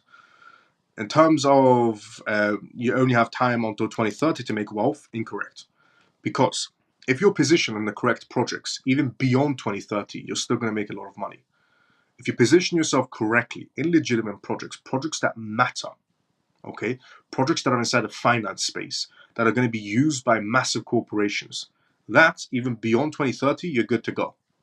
Projects that are going to be inside a data section, going inside of a digital world, data is key. It's the next oil. A digital world is, oil is all that is dependent on, essentially. So two things I've always said to keep on the essentially on the back of the mind always, instead of a digital world. One, finance. Payments going digital is the number one category you should be focused on. Two, data. Everything is relied on data. Every single thing is relied on data that they're going to be doing later on. One thing is regarding data. So the gaming section is data. Web3 is data. Social credit systems is data. However you look at it, inside of a digital world, it's all relied on data. Logistics of companies, data. So finance and data is two things you should always stick in the back of your mind. And tokenization also falls under finance. It's money. It's digital money going tokenization of assets. It's another inflow of avenue stream. So technically it goes on the categorization of finance because it's a new avenue stream for money. But yeah, those are the two things you keep in mind. And if you're positioned correctly on good projects in terms of they have massive corporations and massive contracts behind them, you're good to go even beyond 2030. You're good to go to make more money even 2040 if you wanted to. Because obviously if you borrow against your digital assets and use them as collateral, you don't pay tax because you don't pay tax on debt. So if you're in projects like XRP, even beyond 2030, you're good to go. You're going to do incredibly well. XLM, you're going to do incredibly well. XDC, incredibly well. ACH, good. LAT, good. AVAX, good. Ethereum, good. Bitcoin, good. Near, good. There's a mixture, there's a list of projects that even beyond 2030, you're good to go still. So incorrect about the statement of you only have time to make money by 2030. Incorrect. Because 2024 is when the world shifts into a digital era. It's when the world shifts into a digital era is 2024. As I said, think of it as a chessboard. All these institutions are coming out and putting their, on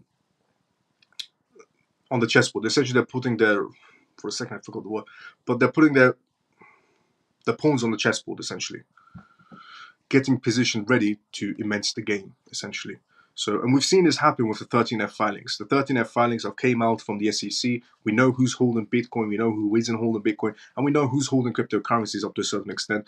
There are so many corporations involved in crypto aspects. We have the Bank of International Settlements, heavy-footed inside of crypto. We have the ECB, the central bank, the European Central Bank, inside of the crypto sector, heavy-footed. We have the International Monetary Fund, heavy-footed inside the crypto sector. The World Economic Forum, heavy-footed inside the crypto sector. There's so much happening right now inside the crypto sector. It's all in 2024.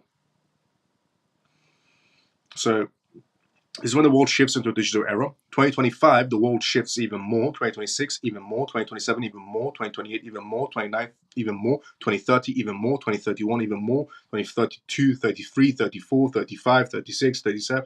As it just goes on, just more and more and more and more and more, the world shifts into a digital era.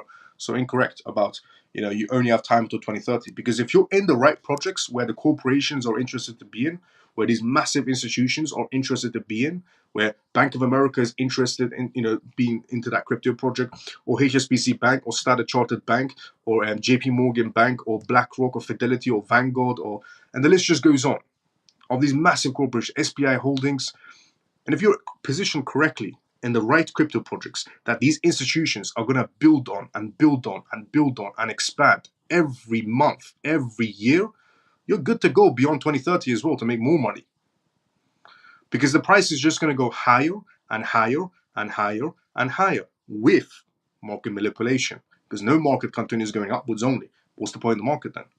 But you've got to also remember that the main purpose of cryptocurrencies is not buy, sell, it's utility. A lot of people shouldn't forget the main purpose of cryptocurrencies is utility, which means the utility will get, adapted more and more and more every year, which means price goes higher and higher and higher every year with manipulation. So now, beyond 20, if you're positioned in the wrong projects, if you're going for, Pepe's uncle and Pepe's cousin, even beyond, close to 2030, if you're still going for Pepe's uncle or Pepe's stepbrother or Pepe's stepsister until 2030, then you're definitely in the wrong position. 2030 is where your ending is. But if you're in XRP, XLM, XDC, ACH, AVAX, Cardano, Bitcoin, apologies about that, Ethereum, and so on and so on and so on, even after 2030, you're good to go still. But by the time we get to that, the regulations will be very strict on these zoo animal tokens. So now, if you position it wrong, then yes, 2030 is your ending point. If you position correctly inside of blockchain space, then even after 2030, you're good to go. You're still going to go higher. And regarding AI, will it change everything? Yes. Sam Altman even said, yes, it's happening. When we get to ChatGPT 7, everything will change. But if you learn how to utilize it, you get to stay around and benefit from it as well. So that's why I said as well, I said if you have kids, if anybody's watching this and you're a parent and you have kids and you're wondering what category should my child go into to still have a job sticking around, blockchain or AI. Blockchain or AI. If you're wondering what category to put your kids towards, if they want them to have a very prospering future, blockchain or AI. There's no other category out there. If you want to be a doctor, forget about it, because they're building robots right now that can do neurosurgery. If you want to become a lawyer, forget about it, because that job is on the verge of a lot of people losing as well. Engineers, there's a possibility of still being around, but AI can stop that as well. But if you learn this venture of blockchain and AI, you're good to go for a very long time. And you also, the competition is very low. Think about it. The competition right now is very low for blockchain and AI. Everybody else, they want to be entrepreneurs and businessmen and businesswomen and doctors and engineers and lawyers and so on and so on. And you could be, the black sheep, essentially the one odd one out that wants to go for blockchain and AI. You will make an incredible amount of money. Blockchain, AI, or cybersecurity, you're good to go. You make a ridiculous amount of money. So that's what I would say to that, Shelley, regarding your question. And so, if that's the case, is it a good idea to sell anything in the bull run and just to hold, or is there an opportunity to sell and rebuy? If you want to go for it, well, thanks for answering my questions. No problem, Jim. Anytime. I read everybody's comments one by one. If anybody has a question, put it inside the comment section. And if you're wondering, why do I get to answer people's questions? I have a background in business, law, and finance, and tech, and cybersecurity. I also own a blockchain startup company, close acquaintances and friends of Binance executive, Mexi executives, and also the people that started the founders of the Graph project as well. I have a lot of people around me inside the blockchain sector, but also a strong background. Now, in terms of, so if that's the case, is it a good idea to sell anything? Sure, why not? Definitely. Regarding selling instead of blockchain, selling instead of a bull market, why not? I'm not selling some projects because it's the utility part that I care about now, because the playing field has changed. I stated this in 2023 going to 2024. The gameplay has changed. Okay, the ball game has completely changed, is what I said. I actually said the ball game has changed going into 2024 and beyond, because now we're going to utility, we're going into the corporate side, the institutions, the banks, the regulations. So it's a different ball game now. It's no longer buy, sell, buy, sell. We're going to play it by different rules now, which is tax season, which means I'm borrowing against some of my assets and never selling them and use them as collateral so I don't pay tax. Always. And I was the one that said this in 2023, going to 2024. And then fast forward to 2024, we had Grayscale, an analyst from Grayscale, come out and say in 2024, we're in a different ball game now with all the institutions, the banks, and the regulations. Something I said in 2023 going to 2024. And people can quote me on this as well on this live show, the CMF members. I said this in 2023. Every live show I do is recorded. And because I only look at the data, I look at the PDF contracts, I look at who's partnering with who, is anybody going to be here in 5 years' time, I look at legislations and so on. So even MicroStrategy, Michael Saylor came out and said it's a different ball game as well going forward. It's a complete different ball game going forward. So that's why. Completely changed. The gameplay has changed. A lot of people still have this old mindset inside of their heads, inside the crypto sector. Oh, it's buy, sell, buy, sell, buy, sell. No, it isn't. Gameplay is completely changed. We're going to go into regulations. We're going to go into utility. As utility is already happening in some sort of a way, there's a lot of testing going on in terms of utility purposes from these massive institutions, from the Bank of International Settlements, and even MasterCard today partnering up with 5 different blockchain startup companies to go into 4 months of complete testing. We're going into utility. And the easiest way to do it is, for me, borrow against it, use it as collateral, and skip on tax, and pay it off, and essentially use it for the best ROI, and then pay it off, borrow again, pay it off, and borrow again, pay it off. Never pay tax. Why would I? Now, does that mean I'm never going to sell cryptocurrencies? Yes, I'm going to be selling some cryptocurrencies, definitely. But there are some that I'm going to be holding for an eternity. Because I know, I've read PDF documents, I know the legislations. And I listen to people that I should be listening to in terms of grayscale. What grayscale analysts have to say, I'm listening. What JP Morgan analysts have to say, I'm listening. What Bloomberg ETF analysts have to say, I'm listening. What Michael Saylor says, I'm listening. What MicroStrategy says, I'm listening. What BlackRock says, I'm listening. So I'm listening to what I should be listening to. I'm looking at what I should be looking at in terms of PDF documentations, and I'm looking at also legislations. I'm looking at what stages are some programs at. Where's the Bank of International Settlements at on the 11 blockchain ventures that they're doing right now? One of them being Enbridge or the Hyperledger, and there's so many other that's going on right now. Or the International Monetary Fund, what level are they at? Or the ECB, what level are they at? How much pressure are they putting on the EU markets to get involved? So these are all the things I'm always looking at 24/7. And the ball game has changed, but a lot of people don't see it still. And they're not listening to people who they should be listening to. Instead, they listen to crypto influencers. Or they're listening to developers. You should be listening to those types of people from those corporate section and PDF documentations.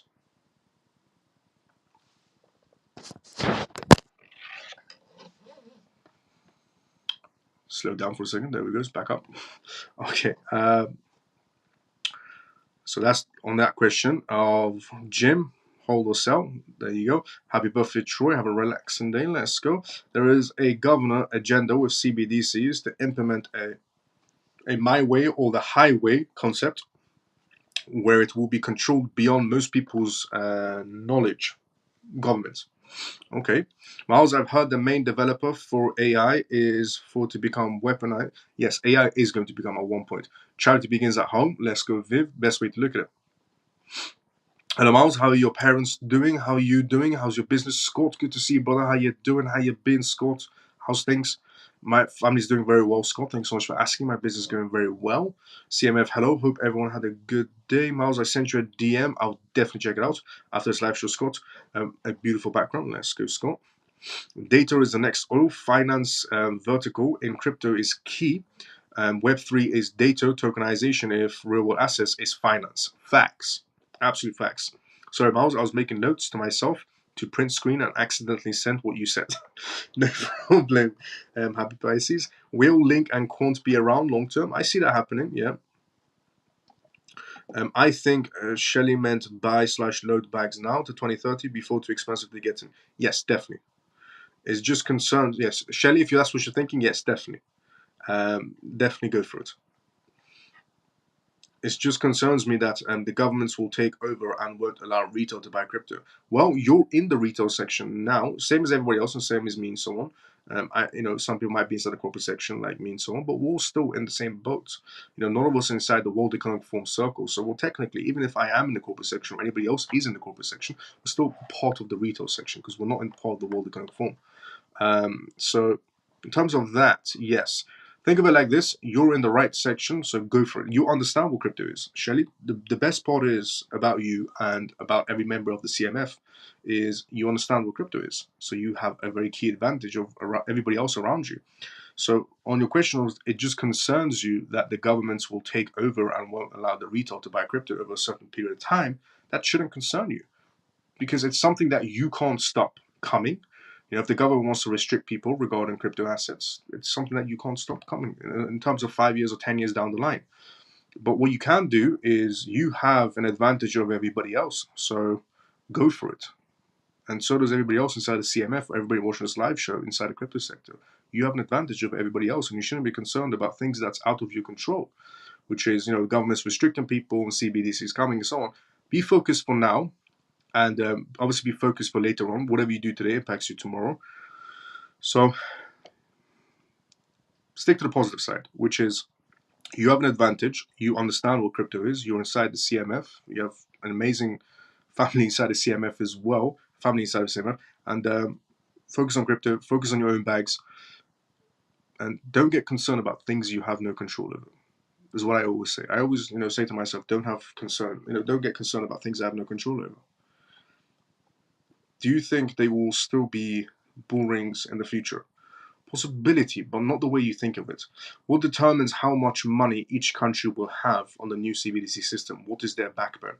Well, that's what we're going to be seeing over time. How much can they print? That's what we're going to be seeing over time. Or will they be out of control at the current situation? That will probably be the most use case. That will probably be the most one that will happen. Um, people who are investing, they don't feel the inflation much, but people who are working 9 to 5 are waiting for the paychecks, are the who will be in pain, especially after CBDCs, which is true. Yes. What projects that you hold would you not sell? XRP, XLM, XDC, never selling, only borrowing against. XRP, XLM, XDC, HBAR, never selling, only borrowing against. Everything else is good to go. I'm selling everything else, but XRP, XLM, XDC, ACH, I'm never selling, only borrowing against it. Using as collateral to borrow against it.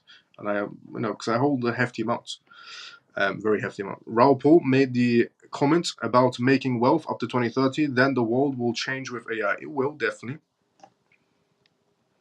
It will change, definitely. But what he forgot to mention is if you position the correct parts of the crypto space, you're still good to go even 2030. Because the world will be more in terms of going digital.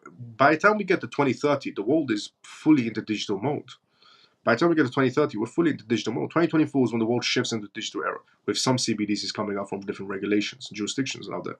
And then 2025, we're going to have more CBDCs coming out and more regulations coming out. 2026, the majority is pretty much into it regarding CBDCs. And 2027, more people are into CBDCs. 2027 is also when the bank executives, HSBC Bank, Lloyds, Santander, NatWest, Halifax, Bank of Scotland, all these banks announced there's going to be no more bank branches by 2027. There's already a lot of banks closing down their branches, ATMs, cash points disappearing.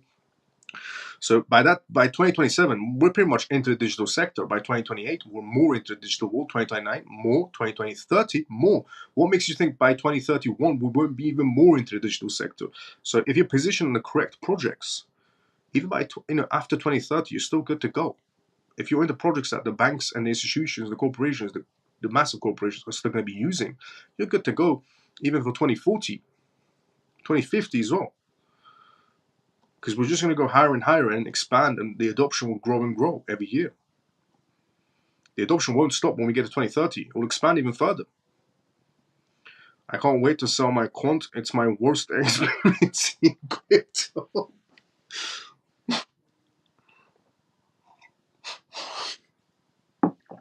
Good night, Miles, the CMF. Coin, see you tomorrow. Sometimes use your brother. Regarding, I can't wait to sell my quant. It's my worst experience in crypto. I said this about quant as well. I said that crypto influencers did oversell quant to everybody.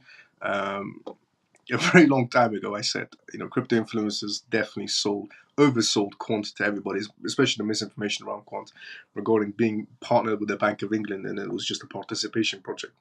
But yeah, it was definitely oversold to crypto influencers. Definitely oversold quant to people. I said that for the longest time. It's a legitimate project, but they definitely oversold it.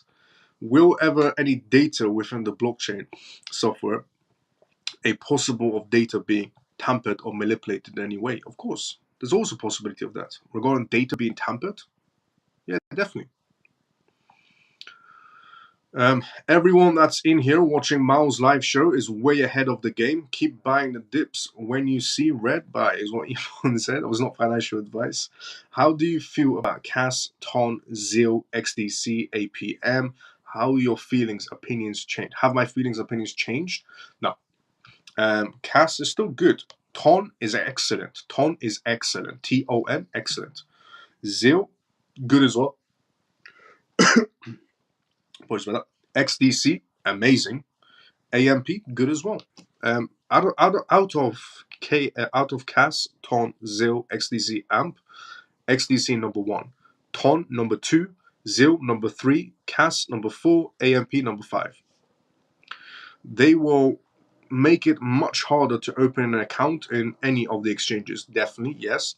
That's what I said. That's what I said a long time ago. I said a long time ago. In 2023, again, everybody can quote me on this. I said that if you're inside the crypto sector, open up as much as exchanges as you can, accounts with. I said this to everybody 2023 as well.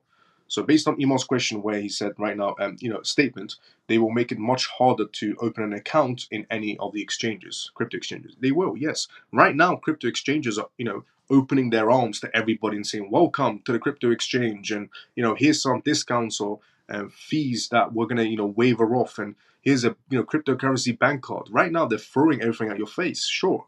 Later on, after the regulations, they're not going to be throwing anything at your face, and they're going to make everybody stand in a line to apply for a crypto exchange, to get a cryptocurrency bank card. They're going to make it a bit more harder. So this is why I said in 2023, again, everybody can quote me on this as well. I said in 2023, if you understand what blockchain and so on is, you're ahead of the game. And I said, use that to your advantage. I said, don't be standing in a line. Don't be standing in a queue or a line for something you already knew about. So I said, apply for the cryptocurrency bank cards. Even if you have, for example, Coinbase cryptocurrency bank card, go for an Uphold, go for another one, go for another one. Apply for the legitimate ones. So crypto.com offers a crypto bank card, or Coinbase offers it, Mexi offers it, or and the list just goes on. There are some, depending on your jurisdiction. So I said, even if you have one, go for the rest. If you have a crypto exchange, you're signed up to Binance, for example, good. Now go for Coinbase. Sign up to Coinbase. Sign up to Crypto.com. Sign up to this. Sign up to that. Sign up to Uphold. Because later on, they're going to make it so hard for you to be able to sign up to any of these exchanges that you're going to be standing in a line waiting to get something you already knew about. You are at the front of the gate right now. Don't be standing in a queue for something you were already at the front of. So apply for the exchanges, get the through to the exchanges, apply for the cryptocurrency bank cards, because later on they're going to make it extremely difficult for you to be able to get cryptocurrency bank cards, for you to be able to get cryptocurrency exchange, because they're going to hamper down on these exchanges and these cryptocurrency platforms, and they're going to make it very strict for everybody else to get one. But if you already have one, you're good to go. Let me give you an example on that. Binance Exchange doesn't let UK citizens open up Binance accounts. If you try to open up a Binance account right now in the UK, you're not going to be able to. But if you already are a Binance user from the past, you can still use Binance. I said this in 2023. I said, if you have a Binance, go for Coinbase, go for this, go for that. Sign up. Don't stand in a queue for something you already know about. You are at the front of everybody else. Take advantage of it. I said this in 2023 when everything was okay. Fast forward to now, if you try to open up a Binance account inside of the United Kingdom, they reject you. But if you already are a Binance user in the UK, you can still use Binance. Take advantage for being at the front of the line. Apply for these exchanges, the legitimate ones. Apply for the cryptocurrency bank cards. Even if you have one, go for two, go for three, the legitimate ones. Take advantage for being at the front of the line.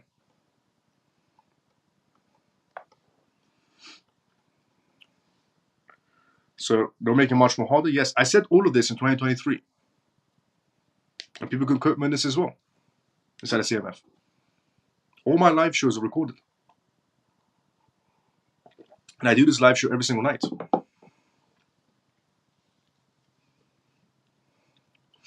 Wouldn't ideally a CBDC system control spending within one country rather than anything being taken out, so not a need to create more and more tokens?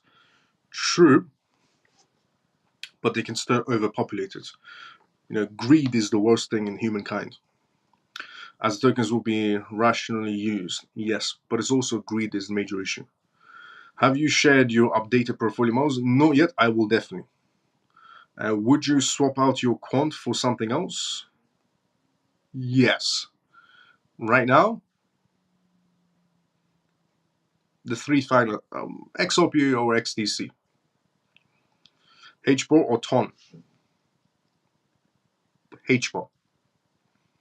HBAR or TON, HBAR. Now saying that, TON, amazing project. Still, amazing project. Legitimate project. Telegram and TON, 900 million users. That's going to go shooting upwards. Everybody says, Solana is the Ethereum killer, for example. Everybody says Solana is the Ethereum killer. I see it as TON is basically the Solana killer. Ton, Ton, is with Telegram, 900 million users, and they're just getting the ball rolling. Ton is definitely a project to look out for.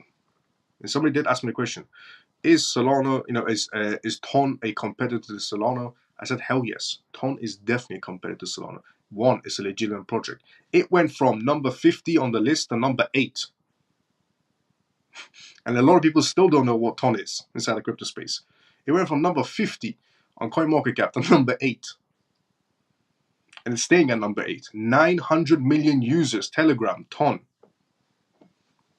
It's going to do incredibly well. Binance, and there was some CEOs talking about it as well.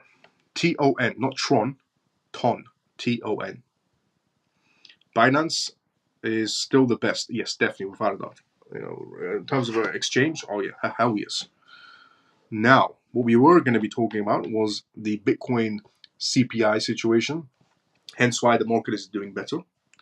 Bitcoin soars on cooling on US CPI inflation data. Investor sentiment improves. I talked about CPI yesterday, coming out today, which essentially pushed the market to a good place. The CPI came out looking absolutely beautiful.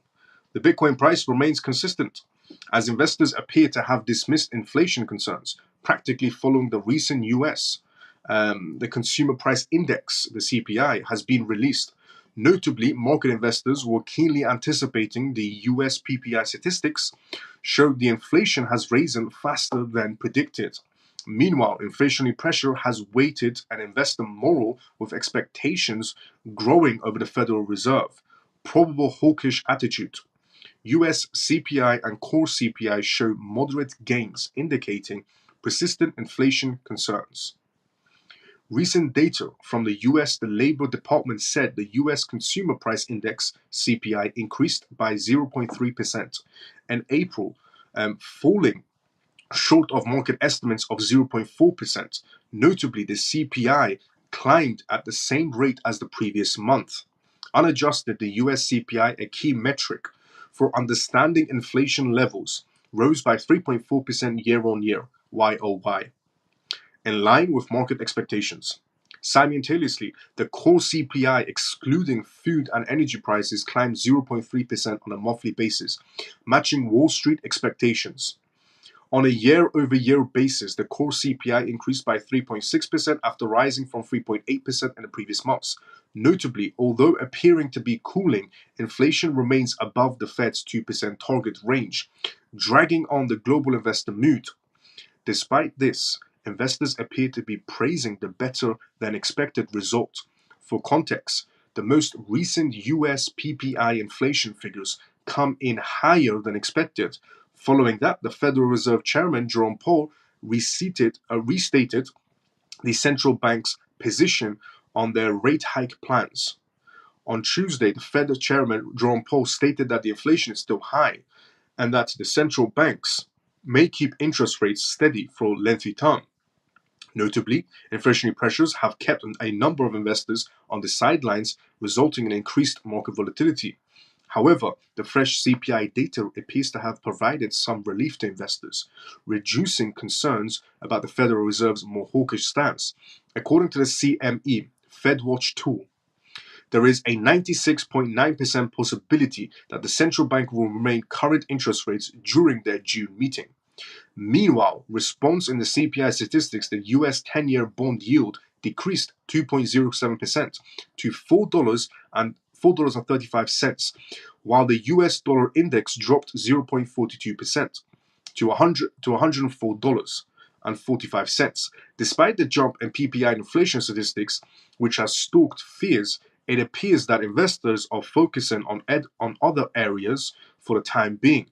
For comparison, the Bitcoin price increased during the writing and the trading of this market, essentially having reached a 24 high volume of $63,773 in terms of when this article was written in the previous 24 hours. The one-day trading volume of the flagship cryptocurrency has increased by 8.77% to $27.82 billion. Additionally, the Bitcoin futures Open interest, OI, increased by 1.75% in the last 4 hours to 474,000 BTC, or $30.25 billion, according to CoinGlass statistics. This demonstrates the investors are still adjusting their risk bet appetite following the lowering inflation figures. It's absolutely beautiful. The data that just came out, absolutely amazing. That's why we're doing a bit better in terms of going a little bit in terms of the market space doing a bit better. Is because of those data. It's also because 5 days ago I revealed that they turn on the money printing machine. They're going to be turning on the money printing machine. 5 days ago I revealed this on this live show showing data again. And then yesterday I talked about the CPI coming out, essentially that could, well, day before yesterday, because it is technically 1:56 a.m. right now. But day before yesterday, I revealed that the CPI data coming out should also, push the market to new heights, which it did. Market's doing a lot more better than it was, to be honest.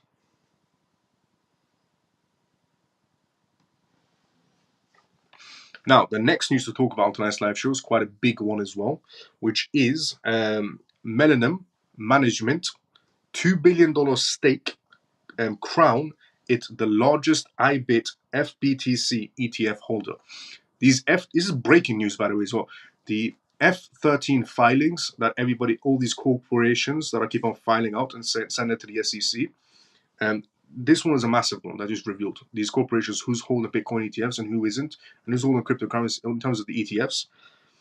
A massive company has just been revealed that owns $2 billion stake in Bitcoin ETF space, which is massive. And they were very silent and they never spoke about it until the F13 filings came out. And nobody's focusing on the F13 filings inside the crypto space. And a lot of people should be. I've been talking about it for a week now, the F13 filings. I've been revealing new corporations that are coming out with their actual filings of who holds Bitcoin ETFs and who holds Ethereum ETFs and so on, in terms of Hong Kong ETFs and US worldwide in terms of that. Binance is still the best. Yes. What do you think about makes Coinbase choose their coins they offer? Before I read the news, I'm just going to answer this question as well. Gina says, what do you think makes Coinbase choose their coins they offer? They base it on purchasing power. Okay, a lot of people think when a crypto exchange lists a particular crypto project, they're doing it because that project is legitimate, which is true up to a certain extent. But crypto exchanges will also list projects that will make them money. So some people would say, well, for example, XDC isn't listed on major exchanges.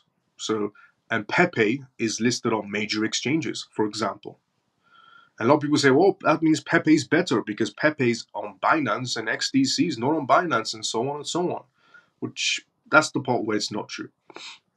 You see, crypto exchanges will list anything if it brings them money. All they care about is fees. So what makes a crypto exchange like Coinbase, for example, list certain crypto projects? Now, Coinbase is getting a little bit more stricter as time goes by due to the regulation side as well. But also just wanted to point out, it's not about if a crypto project is listed on Binance or Coinbase and so on, that gives it that legitimate side. No. What gives a crypto project that legitimate side is the contracts. Is who they're working with, what they're building, are they going to be in 5 years' time? That's the legitimate side. Not if they're listed on Binance or Coinbase or anybody else. That doesn't give them legitimacy.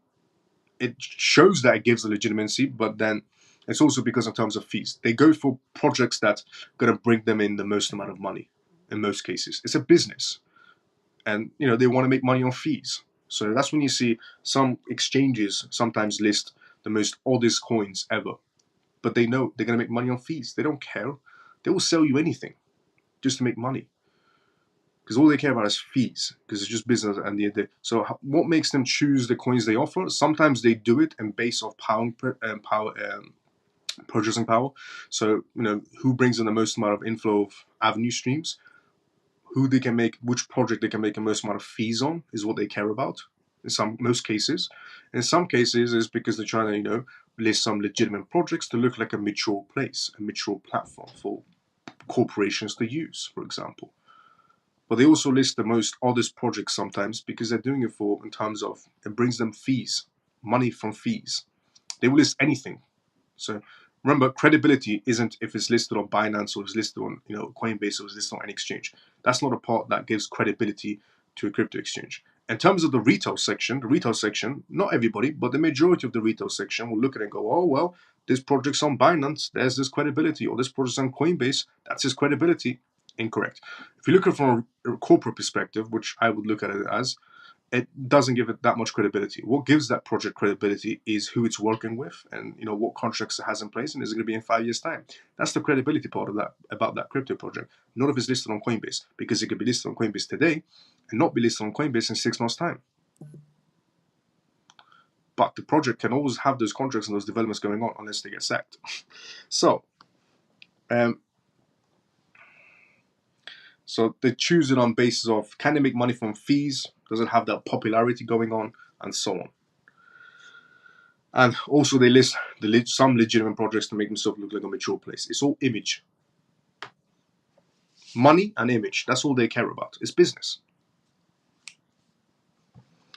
Time to say I was going to say you want to see tomorrow, but at the same time as usual. And here is some massive news as well. Breaking news.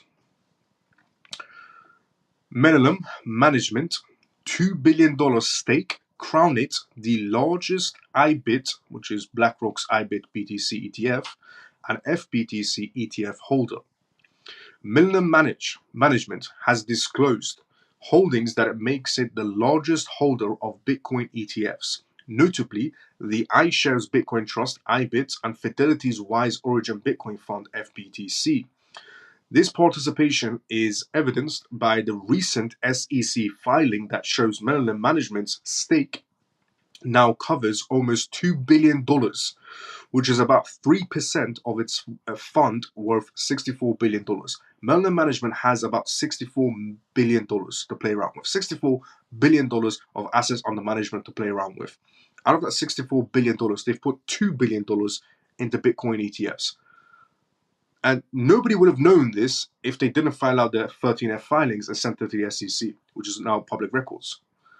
And a lot of people still don't know this because they don't look at where they're supposed to be looking at instead. They're looking at something else because they're always distracted inside the crypto space.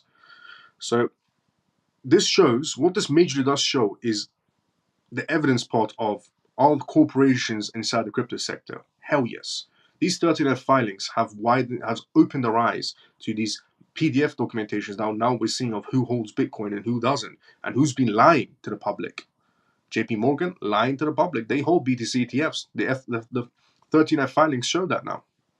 Their clients might hold it, but they still hold it for them. And now we know that this major corporation is also holding about $2 billion. Did they ever speak? No. Did they ever come on the news and tell the retail section we're buying the institutions or inside the crypto sector? No. Not even once they came to the retail section. They kept silent.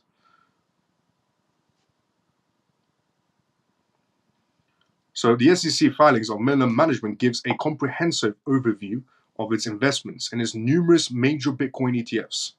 The company has set aside the sum of $844.1 million for BlackRock's iShares Bitcoin Trust, which is now the biggest single holding. After that comes of Fidelity's Wise Origin Bitcoin Fund, which has got $806 million from Millennium. The other significant investment are $202 million in the Grayscale Bitcoin Trust and a smaller but still important amounts of money in ARK Invest 21 shares Bitcoin ETF, Bitwise Bitcoin ETFs, which are equal to $45 million and about $44 million as well. This strategic placement of investments is different. ETFs are not only spread out the risk, but also shows Millennium's bullish attitude towards Bitcoin and as an essentially asset class moving forward. The company's choice to intensify the participation in cryptocurrencies shows a great faith in the digital currency will still incorporate it into the mainstream financial system. That's massive news. Absolutely massive news. They're in $2 billion. If you wanted to see corporations having confidence inside the crypto space, that is confidence. Because you can have a massive corporation that has 100 billion or 500 billion under their assets on management, and they go in 100 million inside the BTC ETFs. This corporation has $64 billion only, and they're in $2 billion. This shows positivity towards cryptocurrencies in general, not just Bitcoin, because it grows the adoption. But second of all, it also shows positivity for other institutions who are not inside the crypto sector, because now they will look at these 13F filings and go, hang on a minute, These people are in heavy-footed. This institution is, $100 million in. That is, 200 million dollars in, $300 million in, $500 million in, $10 million in, $20 million in. These people are $2 billion in. These institutions are now looking at each other's 13F filings and going, this don't add up. Why aren't we inside the crypto sector? Because they are going heavy and we're not. So it creates more adoption inside the corporate sector. And we have reached the endings of this live show as well.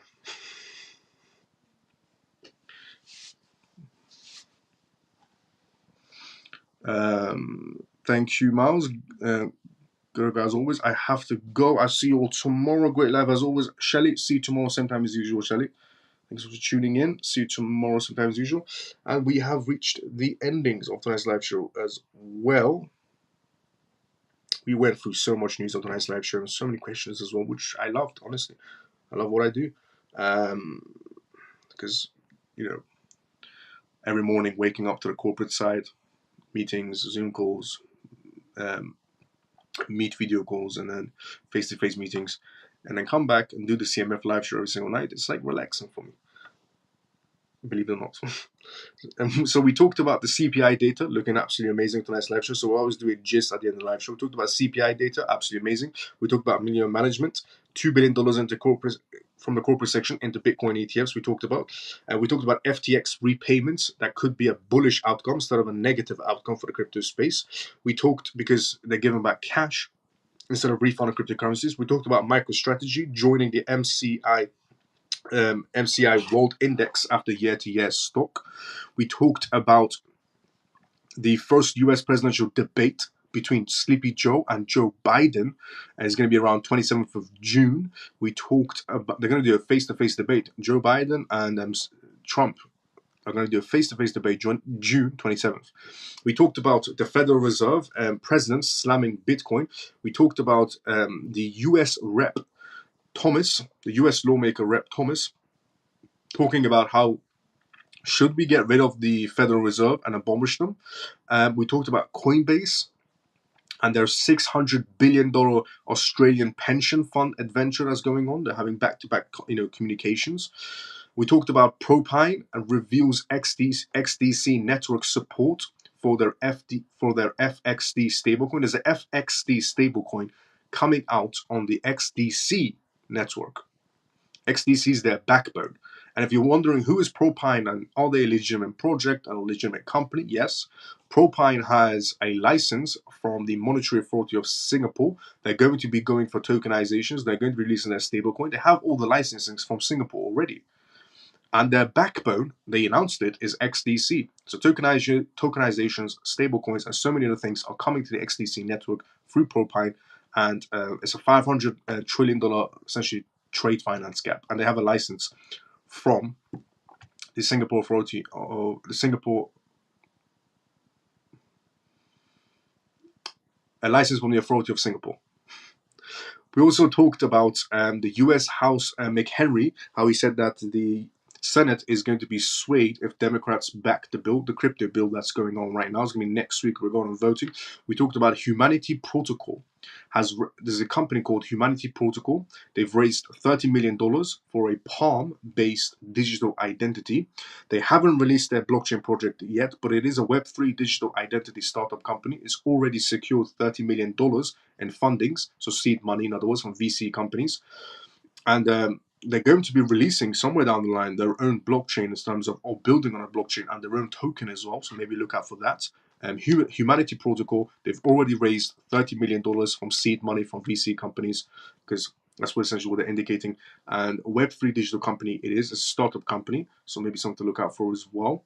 And we talked about MasterCard picking 5 essentially blockchain firms, startup companies to work with for a 4-month trial and having full access on their user base, their customer base regarding MasterCard. We talked about the sweeping Bitcoin rights bill in Oklahoma, how Oklahoma has passed the law that's going to come into effect November 1st on self-custody of cryptocurrencies. And we talked about the 2 brothers that were arrested who did a heist of $25 million on Ethereum blockchain. They compromised the Ethereum blockchain, stole about $25 million, the 2 brothers, and now arrested. I'm going to be looking at 20 years in prison. I said the interesting part about that story about the 2 brothers wasn't that they stole $25 $25 million. It wasn't that they compromised the Ethereum blockchain, and it wasn't that they set up shell companies to funnel the money. By the way, they said they're not paying back the money either. The interesting part was they did all of this in 12 seconds. They were able to steal $25 million from the Ethereum chain in 12 seconds. That, I said, is the impressive part, because I use the Ethereum chain pretty much all the time. And I've never seen 12 seconds in terms of a transaction. So I don't know how those two brothers were able to steal $25 million, compromise the Ethereum blockchain, steal $25 million in 12 seconds. Nobody knew Ethereum was even that quick.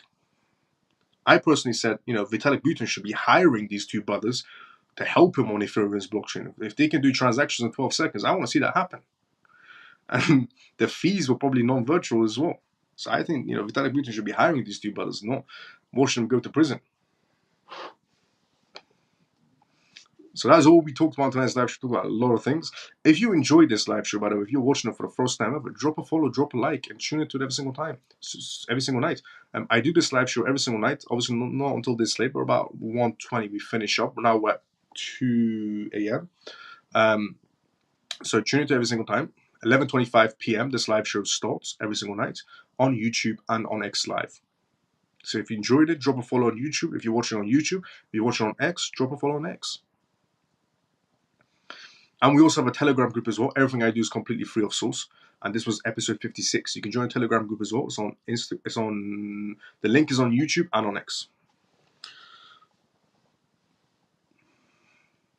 Great love as always. Let's go, Shelly. Thank you so much, Shelly. See you tomorrow, sometimes usual. The changes on Ocean AJX Fetch happening on 24th of May, if I'm not mistaken. Yes, that's true. ACH or XDC. XDC. Great life. Take care, Miles and family. Ray, see you tomorrow, sometimes usual. Good night, everyone. See you tomorrow. Orphan, see you tomorrow, sometimes usual. Good night, Miles. Your crystal ball was working overtime tonight. Let's go, Mike. Mike, see you tomorrow, sometimes usual, brother. Thank you, Miles, for a pleasant evening. It's been a great show tonight. Good night to you and the CMF. Troy, see you tomorrow, sometimes usual as well. We have reached the endings of this live show, so I'm going to be seeing the outro of this live show. Thank you so much to every single person from the CMF that tunes in every single night on this live show. Thank you so much to everyone that was new watching this live show as well. Thank you so much to everyone that was tapping on the screen on YouTube and on X and retweeting this live show on X. Genuinely mean it. Thank you so much to everybody that was retweeting this live show on X as well. Helps to spread this live show around. If you enjoyed this live show, drop a follow, drop a like on X or YouTube. I do this live show every single night. We talk about cryptocurrency, CBDCs, blockchain in general, politics as well, regulations, everything plays in together, and AI. I will see everybody tomorrow. Same timing as usual. Everybody have a great day or a good night, depending on where you are around the world. CMF, see you tomorrow. Same time as usual. Everybody have a great day or a good night, depending on where you're around the world.